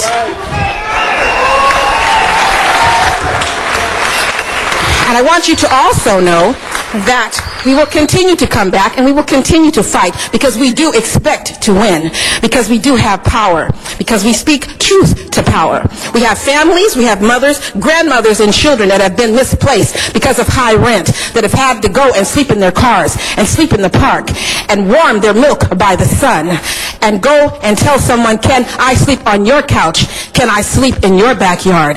Can I go to your house? Because they cannot afford the rent, because it has doubled and tripled, and we're not going to take this lying down. I don't care if you're looking down, Mr. Wesson. I don't care if you're not here, Mrs. Jan Perry. It's okay, because you will get my message, I guarantee that, because we the people have the power, and we will not take this lying down. Thank you. Thank you. Our next speaker is Wesley Walker. Is Wesley Walker here? After Mr. Walker will be Cynthia Johnson. Good morning, sir. Good morning. I'm here to simply say that we need a rent freeze right now. I'm a member of LA CAN, and I'm also ex-military man. And I came back here to let you know that I served my country wise and proudly.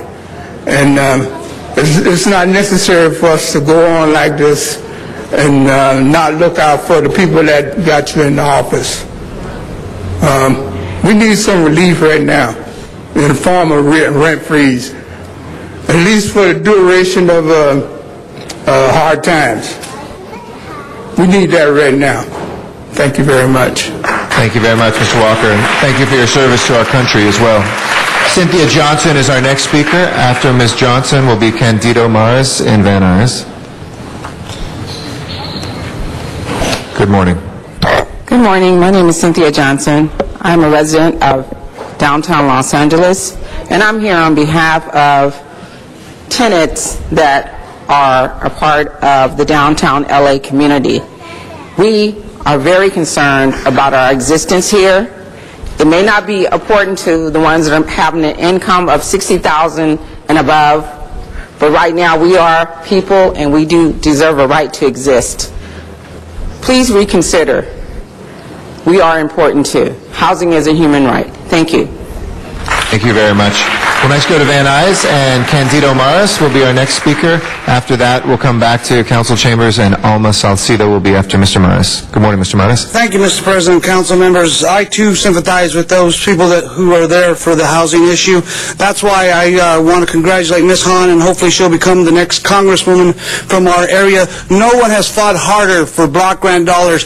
We are losing so many federal dollars that we need somebody like Ms. Hahn to be in Washington so we can get back those dollars. In the last 10 years, we've lost over $50 million. A lot of that was going to housing, affordable housing, to shelters, to helping young people stay out of gangs and drugs. So I hope that you'll join me in supporting Ms. Hahn so that we can get more funding for our city. We still live in the greatest city and the greatest country. And as that one lady said, there is a right. It is a right to have affordable housing and to live in a place where you feel safe. I would also like to thank Mr. Greg Smith, who has supported us with our Naval Cadet program. Mr. Smith and council members, once again, our kids from our area took first and second. The young ladies in the Betsy Ross took first place. That's the first time in the last 15 years. And it doesn't matter if you live in Chatsworth or you live in San Pedro. We're all one city, and we need to support the children of our area. And so, Mr. Smith, I thank you for never giving up on the children and always giving us hope. And also to Mr. Denizine for helping us with Children's Hospital. They are going through hard times, and they're trying to raise funds for those kids who are suffering some of the worst pains and for the families who are going through hardship. Mr. Zine's office is helping us with Walmart, so if you want to make a donation to the hospitals, please just go to Walmart and you can make a donation to the children's hospitals where we can help all children of this great city. Mr. I'm sorry the clock's not working there, but you do have about 20 seconds. I just want to let you know. Thank you, Mr. President. I just wish those folks who are there for the housing issue, don't give up your fight. The money's there. We just need people like Ms. Hahn to go to Washington and get that back for us. Thank you. Thank you very much, Mr. Maras. Alma Salcido is our next speaker. After Alma Salcido will be Elizabeth Blaney.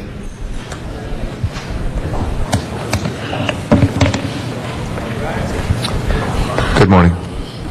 Buenos días. Buenos días. Morning. Mi nombre es Alma Salcido, My name is Alma Salcido, Community Organizer por Unión de Vecinos. Community Organizer with Unión de Vecinos. Viernes 21 de mayo del 2010. Friday, 21st of May, 2010. Hace ya un año que estábamos esperando aquí mismo It's been a year since we were waiting here por una decisión favorable de su parte for a favorable decision from your part, para nuestra comunidad. for our community. Hace un año que les pedimos su ayuda para estas personas y cientos de miles más que están allá. That year we asked you for help for these people here and for hundreds of thousands of families outside. Les pedimos, entre otras cosas, el congelamiento de renta. We asked you for a rent freeze Debido a la situación económica tan baja que estamos pasando due to todos. the economic crisis that all of us are going through. Hace un año que fuimos sacados de aquí por la policía A year ago we were kicked out of here by the police porque estábamos pidiendo eso. because we were asking for that. Hace un año que fuimos, que tomaron ustedes la decisión de regresar la propuesta al Departamento de Vivienda A year ago you decided to return this proposal to the Housing Department para que fuera analizada y revisada de nuevo. to analyze it and review it again.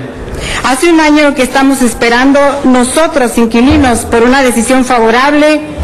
It's been a year and we as tenants are waiting for a favorable decision. Estamos cansados, We're tired, estresados we're stressed, y tenemos más personas desempleadas día a día. and every day we have more unemployed people. Y todas estas en peligro de ser desalojadas. And every one of them losing the risk with the risk of losing their homes. Es por esto que nos hemos unido para seguir nuestra lucha. That's why we have come together to continue our fight. Unidos hemos estado haciendo llamadas al señor Wesson We've been calling Mr. Wesson para pedir su ayuda. to ask for his help. Pero aquí hemos escuchado, ¿qué hemos escuchado del But what have we señor heard from Wesson? him? Nothing.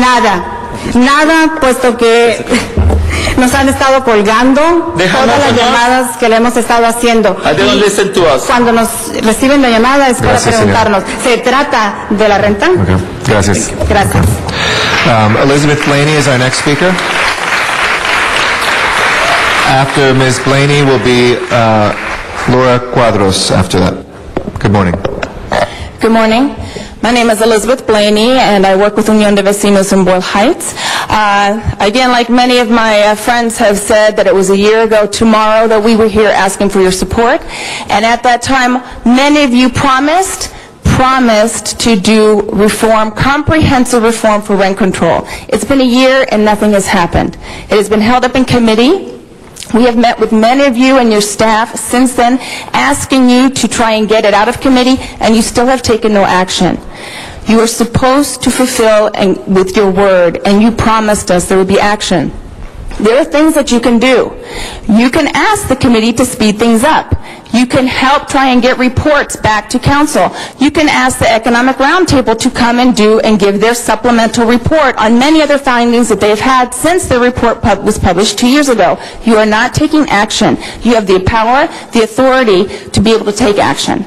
And we have tried to work with Councilman Wesson, and many tenants have been making phone calls, and they get hung up on. And I guarantee you, none of his staff are hanging up on landlords. We deserve to be treated with respect, and we demand that you take action. Thank you. Thank you. Laura Cuadros will be our next speaker. After Ms. Cuadros will be Richard Robinson, who will follow Ms. Cuadros. Buenos días. Buenos días. Good morning. Mi nombre es Laura Cuadros. My name is Laura Cuadros. Yo soy organizadora con la Unión de Vecinos. I'm an organizer with Unión de Vecinos. Estamos aquí nuevamente después de un año We're here after a year. En que ustedes nos maltrataron a la comunidad, a madres que venían con sus niños que estuvieron esperando horas de horas por una decisión favorable de ustedes. Women and mothers in the community that were waiting for hours and hours for a decision coming from you. Creo que es uno de los días más malos que este consejo ha tenido de This is one maltrato of the a worst personas. days that this council has ever had. Hace 2 años ustedes invirtieron $1 millón en un estudio que ha demostrado A year ago, you invested $1 million in a study that shows que los inquilinos están llevando la peor parte por las rentas altas que pagan that tenants are paying the worst share of their share in the rent that they're paying. y que los dueños aún con control de rentas están ganando dinero. And that landlords are still making money in spite of the rent control. Es deber de ustedes hacer algo a favor de los inquilinos que son los únicos que en este país no están recibiendo ningún tipo de ayuda. It is your duty to do something for tenants when this country are receiving no aid in the middle of the crisis. Y los que están llevando la peor parte. And they're paying the worst share. El 1 de julio, el Departamento de Vivienda va a volver a autorizar el aumento de rentas. July 1st, the Housing Department is going to authorize the increase of rents again. ¿De dónde piensan ustedes que la gente va a pagar un incremento de rentas si no tienen trabajo? Where do you think the people are going to get the money from if they don't have jobs? Están quitándole el pan a nuestros hijos de la Taking mesa. the food away from our children. Necesitamos que hagan algo. You need to do something. Ustedes nos dieron su palabra. You get your word. Ya se What's cumplió el happening? año. ¿Qué están It's a year. esperando? What are you waiting Gracias. for? Thank you. Thank you, Ms. Cuadros. Our next speaker is Richard Robinson. After Mr. Robinson will be Gwendolyn Forrest. Good morning, sir. Morning, sir.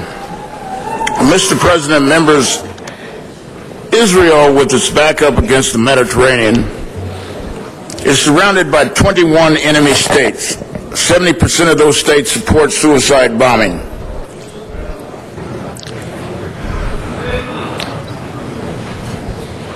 If and when, sir, the chess-like game being played out by enemies of Israel and the United States succeed, let me digress by saying, if the United States of America, as Joe Biden has said, former senator. And sir, if you could bring it back to things the city of Los Angeles has jurisdiction over, but we appreciate your comments. But if you could bring it back Let me just complete it by saying, sir, our president is faced with a daunting question. It's like a chess game. The center of the chessboard is Israel. They're surrounded,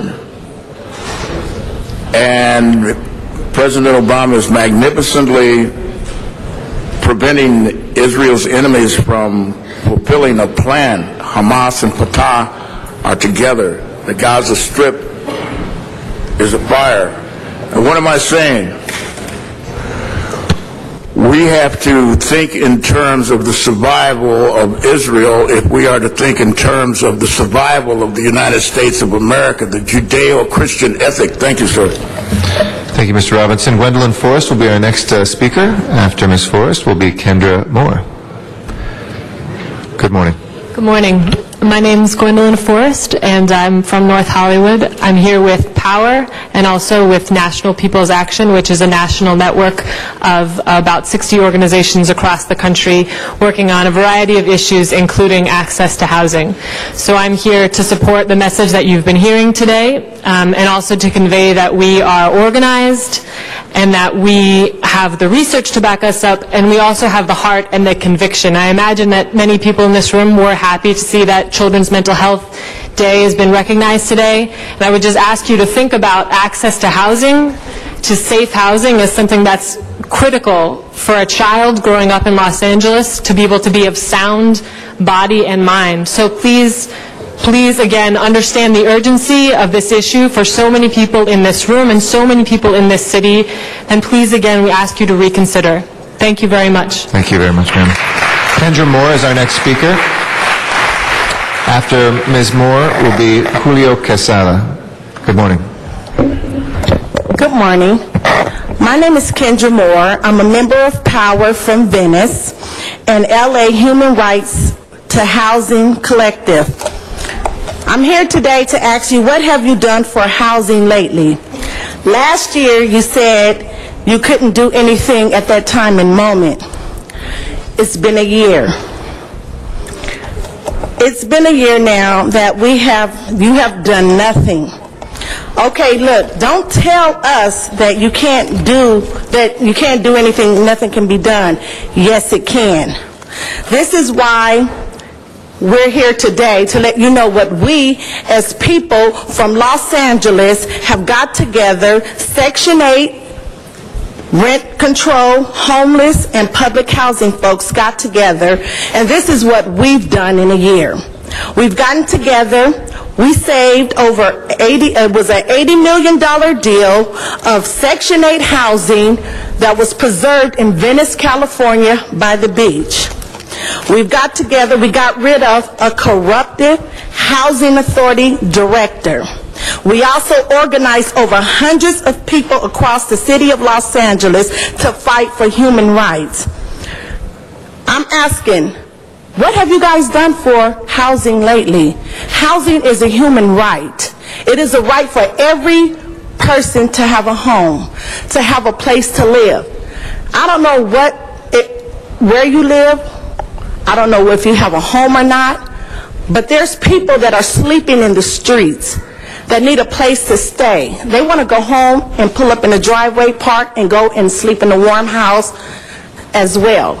We're asking that you guys do the right thing and think about human life, where human beings can live. Put a freeze on the rent control.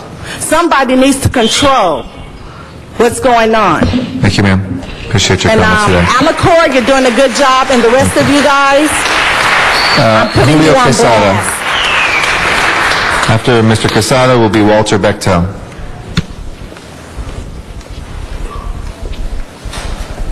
Hi, my name is Julio Quesada, and I'm with the organization POWER, and I'm a resident from San Fernando Gardens and a recent graduate of Cal State Northridge. And I'm here today because I want to ask from you to prioritize the need of public housing and to make it accessible and affordable and to meet those needs with dignity and respect. Thank you. Thank you very much, sir. Appreciate your comments. Walter Bechtel is our next speaker. After Mr. Bechtel will be Rosita Garcia.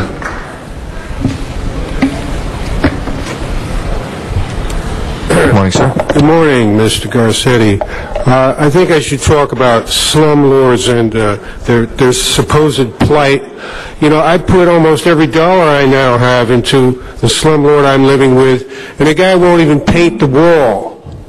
He's got a recycling business going out of the bottom there, and they're storing mattresses on the side area there.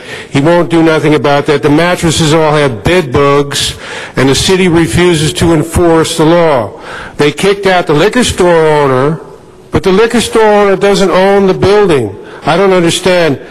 If you give these people extra money, they're supposed to do money with it, something with it. Instead, we got rats in the kitchen. It's the worst place in the city. So if we got all this money going to Japan and all these other countries. As I recall, has to do with the Sister City program. As I recall, Japan doesn't have one charity in this country with their name on it. But for some reason, we got to donate all this money to them. All I remember them doing is every time you go to buy a product or a replacement product, it's worse. The replacement product, each time you go to buy it, it's a little worse than the last time you bought it. The quality keeps going down. We keep putting our money into that country.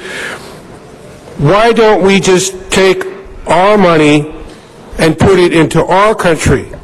We need our money for us, and if there's anything left for some kind of a charitable situation, then we could put that into another country. All we got to say, well, look, that's fine, Japan, we understand you need help, but I think we need help for us first.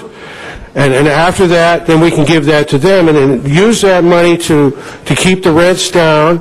And if you want to make money, why don't you enforce the housing, the LA housing laws? Maybe you can make some money that way, instead of taking it from poor people. Thank you, sir. Appreciate your comments. Rosita Garcia is our next speaker.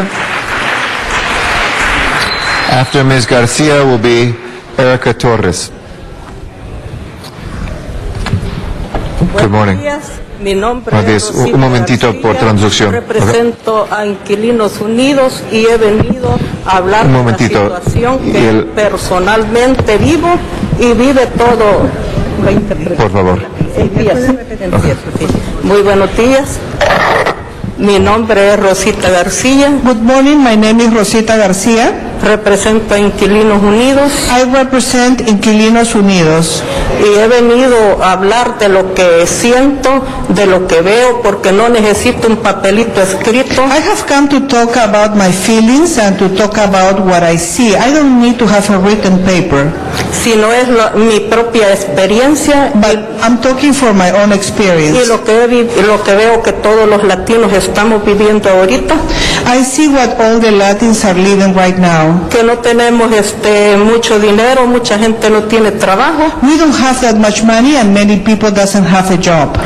Y yo en especial pido un monitoreo para el housing porque el housing no está haciendo nada. I especially ask that you monitor housing because housing is not doing anything. Yo he ido a pedir ayuda para una regadera porque ya no me puedo agachar para bañarme con un guacal. Yeah, I have gone to ask help for a shower because I cannot lean down in order to Y simplemente el housing me dicen que no, ellos no tienen nada que ver en eso, y si es estructura yo sé que sí pueden. Yeah, and they tell me that they don't have anything to do with that, but if it has to do with the structure, I know that they can do something about it. Y que haya más vivienda accesible para los que no tenemos dinero, porque viviendas hay, pero será para los que tienen argollas y como decimos los latinos. We need more affordable housing because we don't have money, and housing, there is housing, but for whoever has the money to pay. Y los que tienen una palanca.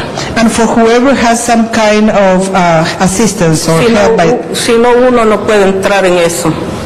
If not, we cannot do it if we don't have leverage. Y decir no al paro del aumento de renta, porque ustedes no saben cómo es que uno reúne su renta y cuando no hay y luego viene un aumento. Yeah, we should freeze the rent increase because you don't know how we get together the money for the rent, and when there is an increase and we don't have the money.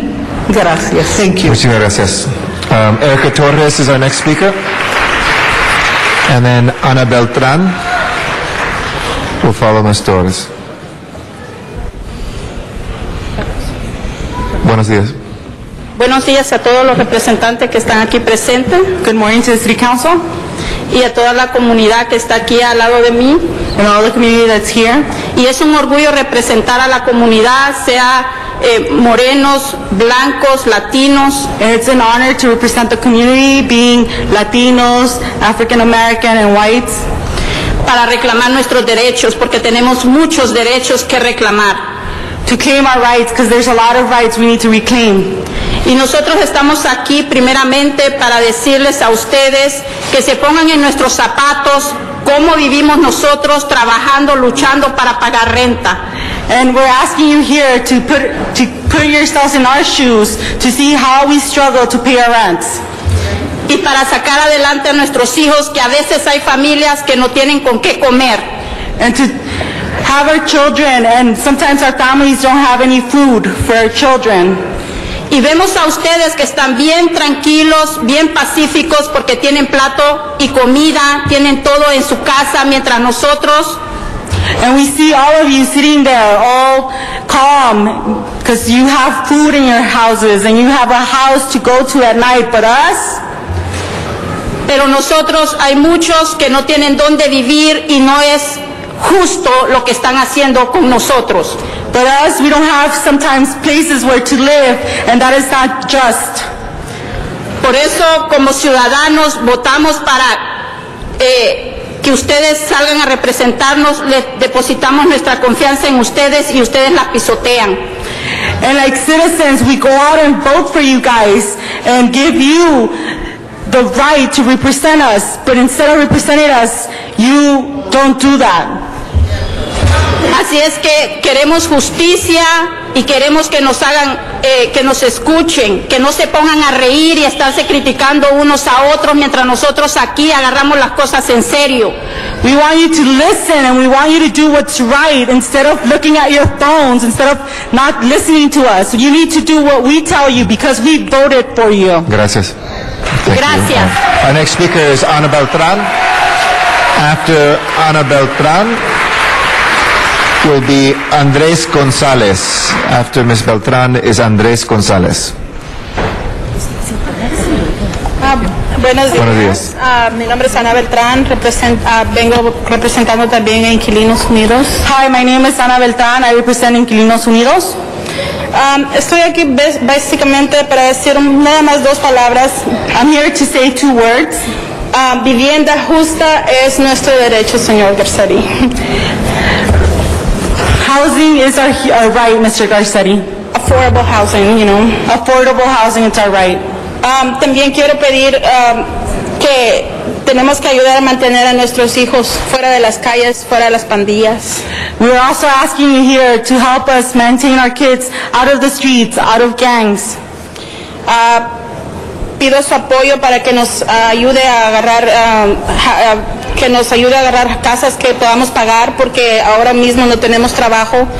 We're asking you to get affordable housing for us because we don't have jobs.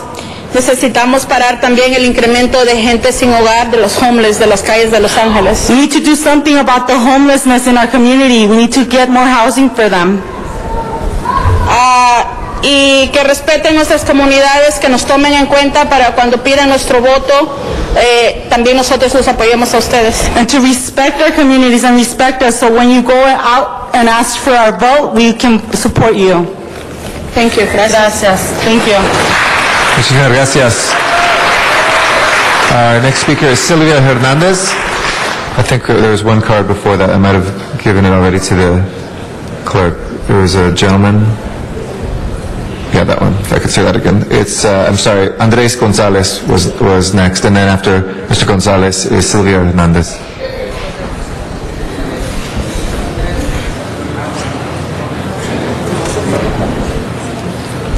Is Andrés here? Yes.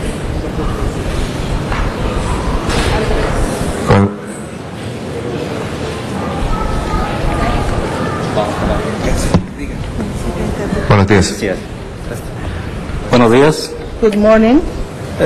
Quisiera ver si me podían dar un minuto de tiempo porque un compañero quiere hacer una pregunta. I would like to see if you can give me a minute of your time because one of my friends want to ask a question. Okay.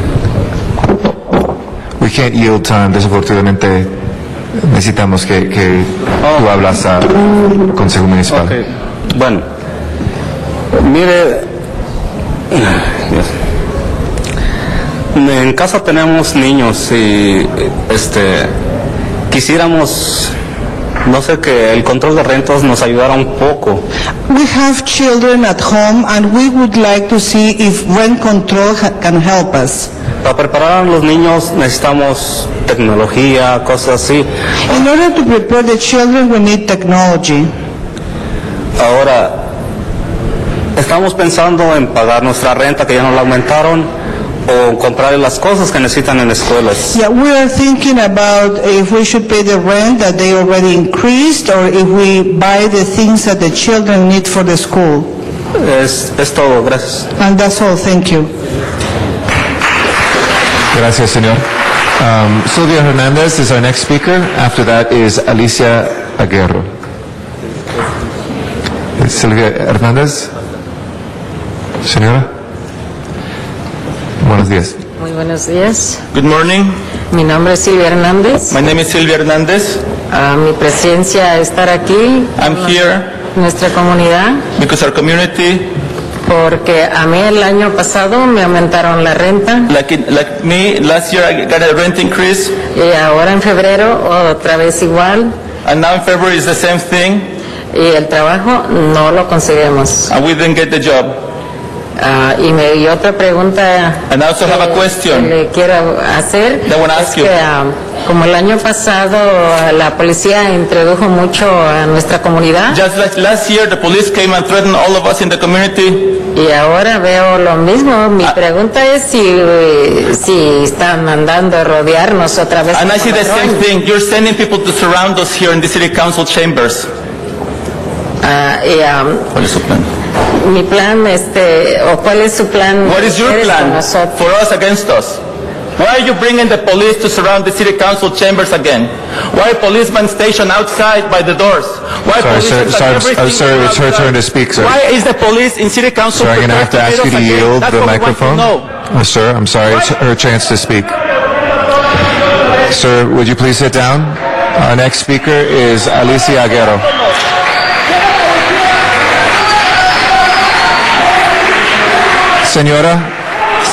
Señora, ¿tenemos más palabras? Señora, ¿tiene usted más palabras? Señora Hernández. Señor Hernández, ¿quiere hablar más? Excuse me, sir. Ms. Hernandez still has time left. Would you please give her the respect? All right, sir. Señora, un momentito. Okay, un momentito. Our next speaker is Alicia Aguirre. Would Alicia Aguirre like to speak? If Alicia Aguirre would not like to speak, I will yield her card. Alicia Aguirre, would you like to speak? If not, we'll yield the card. Alicia Aguirre? I'm going in the order they came, ma'am. Don't worry, we'll get to you. If not Alicia Aguirre, is Davin Corona. After Mr. Corona will be Mary Barnes. All right. I would say good morning, but it ain't a good morning for us. I'll just tell you that right now. So, will the real Bill Huey stand up? Where you at, Bill Huey? Where you Sir, at? if you'll please address the council as a whole. Well, that's the Thank you. person y'all sided with last year. That guy lives in his own REAP building. And those are the type of landlords, as long as we continue not to pass anything, those are the type of folks we're supporting. And that's unjust. I really believe that y'all would do something. I think we all believed y'all would do something. The times we met and we had delegation visits, and nothing has happened. A year has passed. And the other thing I want to bring up is, Doña Paz, ¿te puedes parar, por favor? Is this who you all want to attack? Is that the reason why there's about 20 cops outside? This is the woman you all hit last year who has a current lawsuit against everyone here and the police. Is this a terrorist threat? Is this a threat to our community? This is Doña Paz, who's lived here for 35 years and has been in the struggle. What's going on? I ask that you all please do something now. I'm looking at a couple of the council members. Bunch of police out there, don't know why. Do we look like a threat to y'all? Just because we're speaking truth to power, we're not a threat. That's it. Thank you, Mr. Corona. Our next speaker is Mary Barnes. Mary Barnes. If Mary Barnes would like to speak, Mary Barnes is our next speaker. If not, Telmi Perez. Is Telmi Perez here? Okay, if not Telmi Perez, is Nohemi Armandariz here? Okay, if not, is Bobby Bostic here?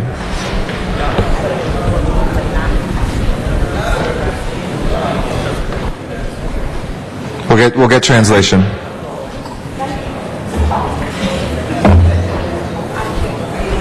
We have a translator, don't worry. Tenemos un transladora. Buenos días. ¿Su nombre, por favor? Buenos días, mi nombre es Noemí Armendáriz. Gracias. Good morning, my name is Noemí Armendáriz.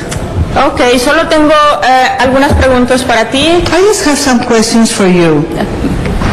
Cuando tengas un poquito de tiempo y puedas escucharme, te voy a atender también. Yeah, when you have some time and could listen to me, then I will have also some time for you. Let me know when you're ready. I've been listening the entire time. Por favor, continúa. Escuchando todo el tiempo. Okay. Estoy observando, estás firmando papeles, just wanna make estás sure we got haciendo all the todo cards. menos escuchando a la I'm looking comunidad. at you and you are signing papers and you are doing other things but listening to the community. Mi pregunta es, ¿hasta cuándo van a seguir los aumentos de renta? My ¿Hasta question cuándo is, vamos a ser escuchados? until when are they going to keep increasing the rent and until when are they going to listen to us? ¿Hasta cuándo la policía va a dejar de fastidiarnos? Until when the police is going to stop bothering us? ¿Hasta cuándo nuestros hijos van a poder vivir en unas viviendas habitables? Until when our children will be able to live in housing that is good for living? ¿Hasta cuándo las personas que tienen el poder de ayudarnos lo van a hacer? Until when the people that has the power to help us are going to help us? ¿Hasta cuándo nuestros hijos van a estar durmiendo y nosotros mismos entre cucarachas, ratones y malas condiciones? Until when are we going to keep sleeping within cockroaches and mice? Until when are we going to live in that kind of condition? Incluso hasta garrapatas o chinches, todo eso. Bed mites. Ok, espero que tengas conciencia y un poquito que te quede de conciencia para que puedas ayudarnos ahora. I hope that you have the conscience and have enough conscience to help us now. Gracias. Our next speaker is Bobby Bostic. Is Bobby Bostic here? Lavita Marbury.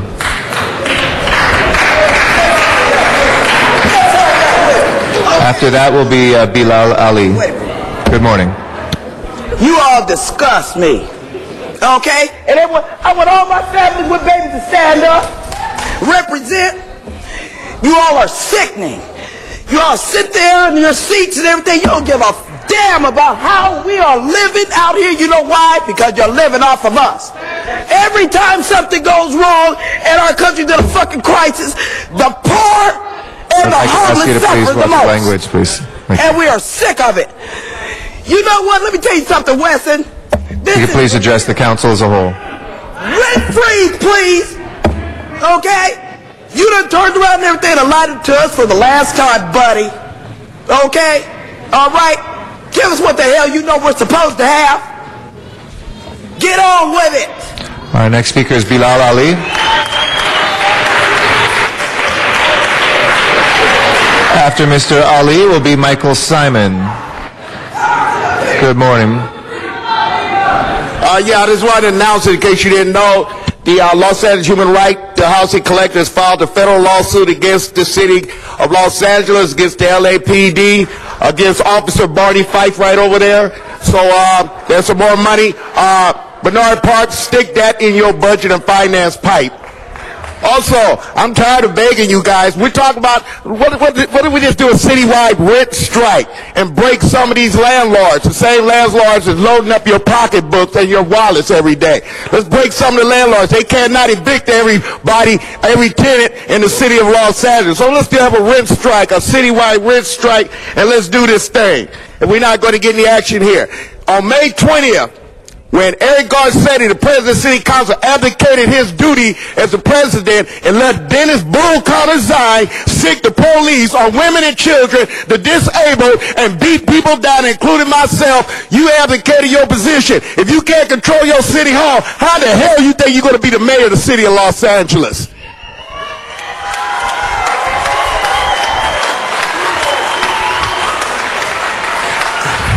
I got a parking ticket. I hear you guys are putting waivers and getting people's parking tickets. I got one. Can I get one from you, Dennis Bull-Connor-Zine? Can I get you to waive my parking ticket? But with that, we got the lawsuit, and I'm going to buy me a new car, thanks to all of you. And I want to say the rent is still too damn high. The rent Thank you, Mr. Ali. Michael Simon is our next speaker. Michael Simon. After Mr. Simon will be Monica Hinojosa, I believe, will follow Mr. Simon. Good morning. Very lively. Hello? Yep, it's working. Go ahead. Good morning. Very lively today. Good morning, Council President and all the council members. My name is Michael Simon. I am the co-owner and developer of the PAB project LA Reflection. In March of 2011, I spoke before you to request our lease opening date be changed due to delays incurred prior to tenant possession of the lease space. GSD acknowledged that to complete the project by the lease opening date was impossible, and an accord was reached to proceed with tenant improvement past that date.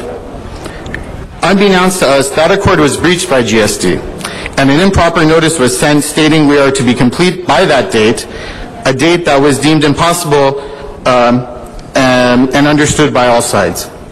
A major reason why we won that verdict was that we received possession to the space 2 weeks prior to the lease opening date.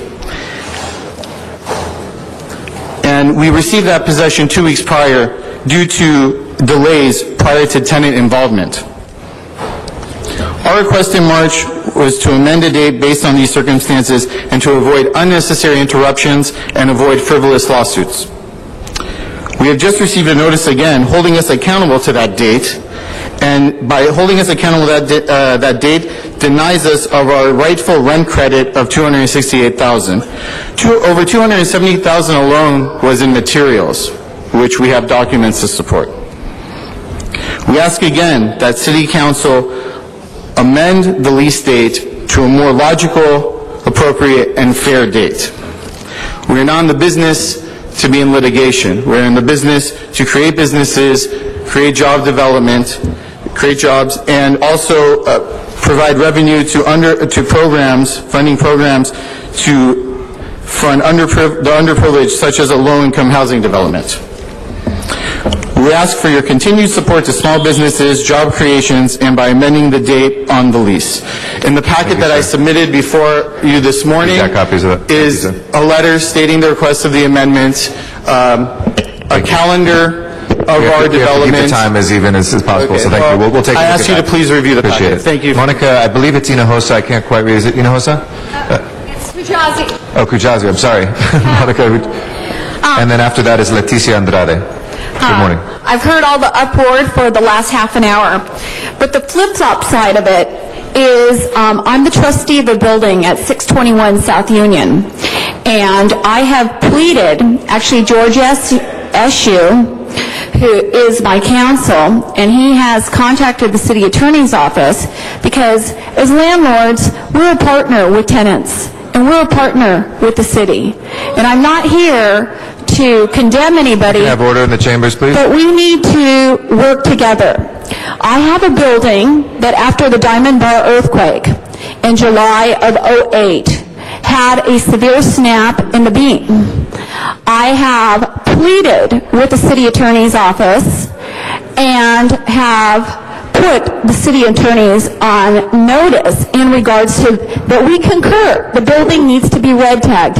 It is dangerous. It is sagging in the center of the building, and we have human beings in danger. At this point in time, we have run into every roadblock because of the 1008 group wanting to work and get support from the city attorney. It is a building that is older. We have severe beams that are coming out of the pocket, and the flip-flop side is landlords, when we're willing to evacuate and do a repair right, we don't want to be forced by the city to say, oh, just Band-Aid it.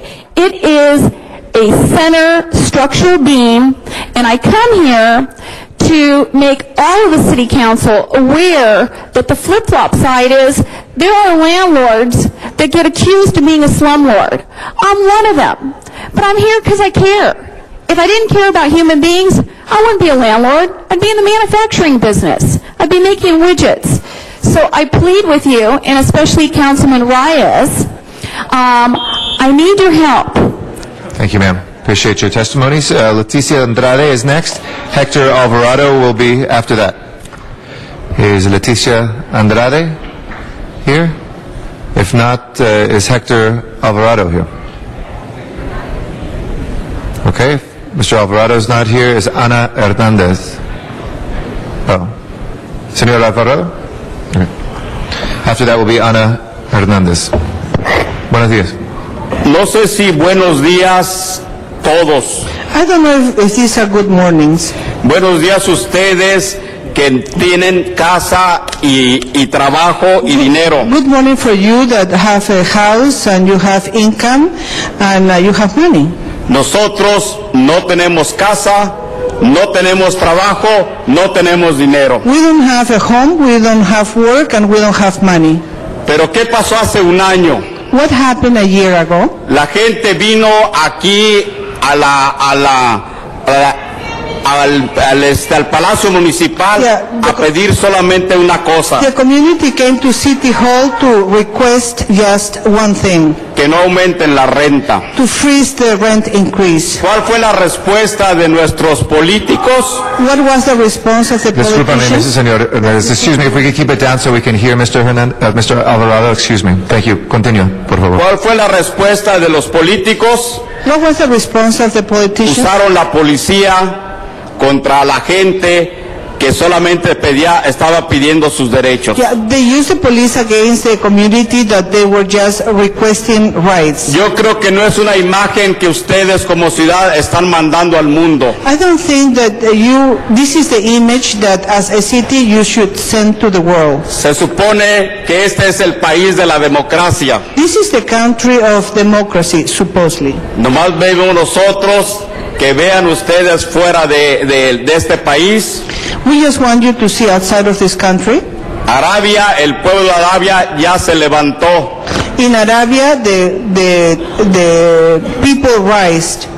España se está levantando. In Spain, the people are rising. En vez de que cuando vean ustedes que se levanta la gente, denle los derechos a la gente que tiene derecho. Instead of waiting for the people to rise, just give the rights to the people. Esperemos que lo entiendan los demócratas. We hope that you Democrats understand this. Thank you. Gracias, señor. Our next speaker is Ana Hernandez. If she's not here, Kenya Alcocer. If not, Eder Simon.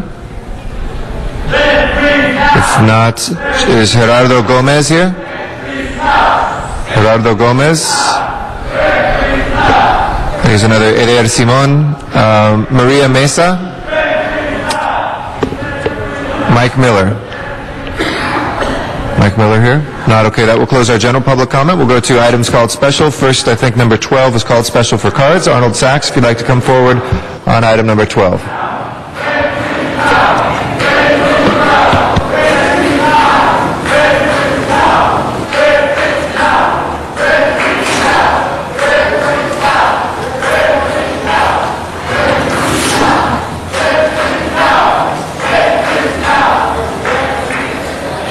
Thank you. Good afternoon, or good morning. Arnold Sachs. With this involvement with the Community Redevelopment Agency, and because we've heard of some projects, especially in downtown LA, as far as the new parking structure at the Grand Avenue project, that includes not only the parking structure being developed through use of CRA funds, but sidewalk repair being included in the project, road improvements being included in the project. So I'm wondering I'd like to know that those two parts of this, if they're included in the Grand Avenue project as part of the CRA usage of funds, would those be in essence part of this project, that the sidewalks would be repaired through the CRA funding, the roads and whatever widening and lane markings would be necessary for parking and traffic flow would be included in this project, and maybe even including bicycle lanes through this part of the project. Because again, this is using funds from CRA, and if it's good enough to be used for the Grand Avenue project, then it certainly should be good enough to be used for this project. Thank you. Thank you very much. If no members wish to be heard on 12, let's go ahead and prepare the roll on item number 12. Sorry, Mr. Miller, did you want to be heard on number 12 as well? Come on forward. I called your name before for the general public comment. Did you want to also speak in general public comment? Yes. Okay. Do you want to speak on number 12 right now or on the Selma project? Yes, well, Okay. actually, yeah, obviously it was so noisy I couldn't hear my name. No problem. We'll reopen it for you. Yes, yes. But I just want to be clear. Are you speaking on number 12 now? Because we have to take a vote first. If you're not going to speak on 12, then I'll make sure you can be heard for general comment. I'm actually, yeah, because I was actually going to speak on the referees, yes. Okay, hold on 1 second, then let's go ahead and open the roll. Don't go anywhere. Close the roll and tabulate the vote. 11 ayes. Thank you. We'll reopen public comment for Mr. Mike Miller. Good morning. Good to see you. Thank you. Yes, I'm here also representing the community with this referee saying because we all know that this pipe fantasy that the landlords seem to have about coming up with all this money that they know they can't get because people don't have that kind of money is wonderful. But in reality, there are many people who cannot afford to pay that kind of rent. And people who cannot afford to pay things like that shouldn't have to pay them. In fact, they shouldn't have to pay anything that isn't even worth what they pay. And, you know, it's all things considered, everything that happened last year was wrong. And a lot of the reason, I don't want to offend any city council people here, but I know that you people do have a heart. I know that you want to do the right thing. You care about the issue. And that's what disappoints me, because I believe that the city council also has a tendency to be stubborn when it comes to trying to solve problems like this. And I ask that you please look inside your heart and realize what's happening here. Because, you know, like any other issue, the housing crisis cannot be solved without getting to the source of the problem, and we all know the cost of living is a huge part of the problem. And how you expect to solve the housing situation by adding more and more people onto the streets who can't afford to pay the rent. And one other thing regarding another issue important involving kids and gangs in the community, if you want to solve the problem with that, I suggest you take a lot of these cops and put them on the street where they belong, to take off the garbage off of our streets, get the gangs and drugs off of the streets, and put the Lord back into the schools where he belongs. Thank you. Thank you very much, Mr. Miller. Appreciate it. We'll take public comment for item 14, Mr. Sachs. Then we'll take public comment for number 5, and we'll hear from Ms. Hahn on that one. So number 14, and then number 5 will follow. Thank you again, Arnold Sachs. I held this item just because of the confusing language that's involved, especially after listening to your discussions involving the budget. You're going to take funds from portions of the Cultural Affair Fund number 100-100/30, account number 9699, Council Civic Funds, and unallocated, unencumbered balances in all accounts in the Council District 2 Real Property Trust Fund number 684, and in the Council District portion of the State AB 1290 Fund, blah, blah, blah, blah, blah, blah, blah. Who can understand this?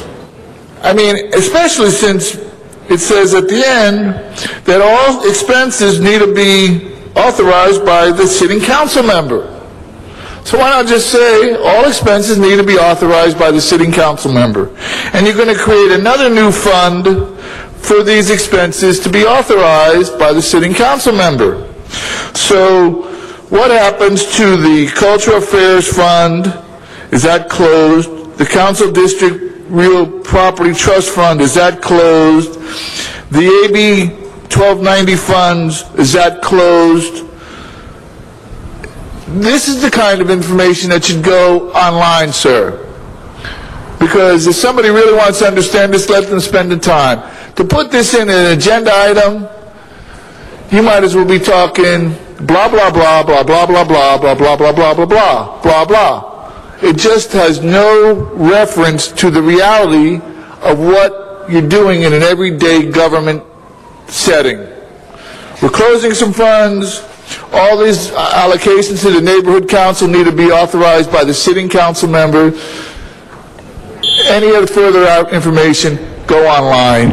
Thank you very much, Mr. Sachs. We'll go ahead, if nobody wishes to speak on this item 14, let's go ahead and prepare the roll and tabulate the vote. 11 ayes. That is approved. We'll next go to item 5, and before recognizing Ms. Hahn, we have one card from Antonio Ramirez. If you want to come forward on item 5, Ms. Ramirez, and then we'll hear from Ms. Hahn.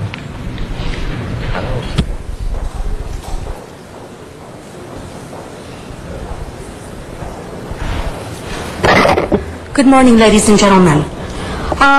This is on, you want to rename Rancho San Pedro because of the gang infestation. I submit to you, why don't you rename it deport, deport, deport all illegal wetbacks and gangbangers? If the FBI and the council members aren't doing their job, why don't we do the job? And I find, city clerk, I'm glad you're laughing, but what we need to do is stop rationalizing and stop pussyfooting around the gangbangers and try to be sympathetic towards them. We don't have any right to be sympathetic to them. What they are doing is they're committing gross abuses and violences and civil rights violations across the country. And what we need to do now is be harsh, zero tolerance, and throw them all out and start giving the military veterans all the protection, safety, and all the safeguards of society rather than giving it to the gangbangers and the criminal illegal wetbacks. Once you eradicate this problem, then you can have a decent, normal, reasonable person society. Thank you very much. All right, next speaker, we'll now go to the council discussion, and Ms. Hahn is our speaker on item number 5. Thank you, colleagues. This motion refers to one of our public housing developments in San Pedro, which has always been named Rancho San Pedro. It's all of a sudden become evident that, why should we continue to have one of our housing developments have the same name as what has become one of the most violent notorious gangs in the harbor area, Rancho San Pedro. And while it's always been the case for as long as I can remember that there was this gang named Rancho San Pedro, as well as one of our housing developments having the same name, it sort of struck me a few weeks ago when we had a major law enforcement raid in San Pedro and really took down the majority of the members of that gang. And the statement from, the FBI, the LAPD, Sheriff's Department were that, there's a gang injunction now in this area, and if you're a member of this gang, you are not going to be welcome in San Pedro. And I just felt like it had such a bad stigma. I felt that kids growing up in this housing development would grow up with an identity that was similar to, again, a notorious violent gang. And I thought it would be an opportunity, I don't really remember ever doing this before, of asking the housing authority to begin the process of working with the residents to come up with a new name. So I think it's an opportunity to empower the residents, to have a process whereby we could forever change the name of this housing development. So that's really what this is. It's just telling the housing authority to begin the process, have community meetings, make sure that the residents have an opportunity to change their destiny, change their future, and have a fresh start and put aside any association with this gang. Thank you. Thanks. Thank you very much, Very Ms. Hahn. simple, really. Let's go ahead and open the roll on item 5, close the roll, and tabulate the vote. 11 ayes. All right, that is approved. Next order of business, please. Council has motions for posting and referral. All right, those are posted and referred. There are excuses on the desk. All Council right. President Garcetti requests to leave at 11:15 on May 25th for city business. A motion is required. All right, Mr. Zine moves, and he is excused. Councilmember Reyes requests to arrive at 11:30 a.m. on May 25th for city business. A motion is required. All righty, excuse is granted. I'll move that. Councilmember Weezer requests to be excused on May 25th for personal business. A motion is required. that takes us down to also 10 members. 10 members for next week. All right. What? I'll hold my own excuse and his excuse on the desk for now. We'll work out. We don't like to go much under 12, and that'll take us to 10. So let's wait for Mr. Huizar and for myself. So let's hold those excuses on the desk till Tuesday. Councilmember Perry requests to be excused for 1 hour from 11:15 to 12:15 on June 7th for city business. A motion is required. Okay, and that takes us to what, Yvonne? 11 members for the 1 hour that she'd be excused. Okay, I'll go ahead and move that. Mr. Zine seconds. That excuse is granted. Councilmember Smith requests to leave at noon on June 1st for city business. That meets council policy. Okay, is that a symptom of senioritis? All right, I think if I was Mr. Smith, I'd want to value every last hour here, but we'll excuse him early on June 1st. Next excuse? Council President Garcetti requests to leave at noon on June 3rd for city business, and that meets council policy. Okay. We'll go ahead and excuse him, speaking in the third person. That clears the desk. All righty. And I want to apologize to the Sherman Oaks Homeowners Association. My hat is in the car, and I will wear it on Tuesday. I promised them I would wear it on camera, but imagine I'll just give them a shout out here. Soha. All right. Any announcements, colleagues? Mr. Parks? Thank you, Mr. President. I'd like to announce for the public that the 8th Annual Inner City Sports Festival, City Lights, will have their event on Saturday, May 21st, 9 a.m. to 6 p.m. at Jesse Owens Park at 9600 block of Southwestern. Also, one of our neighborhood block clubs, the Cherrywood Lamert Park Block Club, will be meeting Saturday, May 21st from 10 a.m. to noon at Transfiguration Church. And then finally, the African American Redistricting Campaign is meeting and having 3 meetings to talk about upcoming redistricting. Tuesday, May 24th, 6 to 8 p.m. at Expo Center in Exposition Park. Tuesday, May 31st, 6 to 8 p.m. at the Los Angeles DWP Crenshaw Auditorium, 4030 Crenshaw. And Thursday, June 9th, 5:30 to 8:30 at the Puente Learning Center at 10,000 Southwestern Avenue. Thank you. Mr. Zine. Thank you, Mr. President. A couple of items of interest for our viewers that are happening this weekend. We have the West Valley Sanitation. They're going to have an open house. That's at 8840 Van Alden Avenue. Residents are invited to come by and see the workers and the equipment. Also on Saturday, there's going to be the Relay for Life for the Cancer Society. Reseda High School is a 24-hour walk around the track. Public is welcomed. That's again Reseda High School, Saturday and Sunday. And I've got a couple more here. Just give me a moment to bring them up. There's an Alzheimer's walk on Sunday morning. Also, Women Against Gun Violence on Sunday at Skirball. And there's one more item on Monday for our viewers. The mayor is going to have a town hall meeting at Reseda High School, coordinated and organized by the Daily News. That's this coming Monday at 6:30 at Reseda High School, sponsored by the Los Angeles Daily News. Thank you. Thank you very much, Mr. Zine. Tomorrow also at the Helen Bernstein High School in Hollywood, we'll be having a LAPD Emergency Preparedness Fair that we invite the community to come to. That's tomorrow at 10 a.m. at Helen Bernstein High School. Also on Monday, before we meet next, Simon Fuller will be the latest inductee on the Walk of Fame in Hollywood, creator of American Idol, among other shows. So come on by. That's at 11:30 in front of the W Hotel on Hollywood Boulevard. Any other announcements? If not, do we have any adjourning motions today? If I can ask everybody in our city council chambers to please rise for our adjourning motions. Mr. Huizar. Colleagues, I'd ask that we adjourn in the memory of a former city employee, Charles Dingler. Charles Dingler began his career in the Department of Public Works as an energy recovery operator with the Hyperion Treatment Plant on May 8, 1988. 6 months later, he was appointed to Assistant Inspector of the Bureau of Contract Administration, where he would remain employed for the remainder of his career. He was promoted to construction inspector on July 16, 1989, and then promoted again to senior construction inspector on June 12, 1994.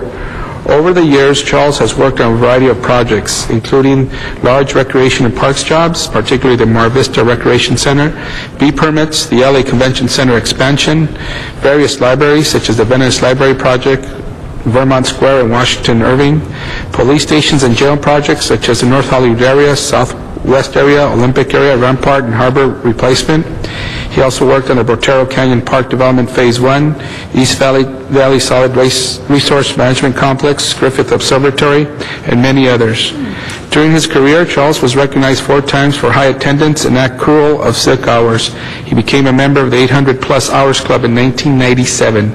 He also received 2 Notice of Commendations, one in 1990 for inspecting the Potrero Canyon Park Development Phase 1, and another in 1996 for his ability to coordinate and communicate professionally during the construction of the police bond projects.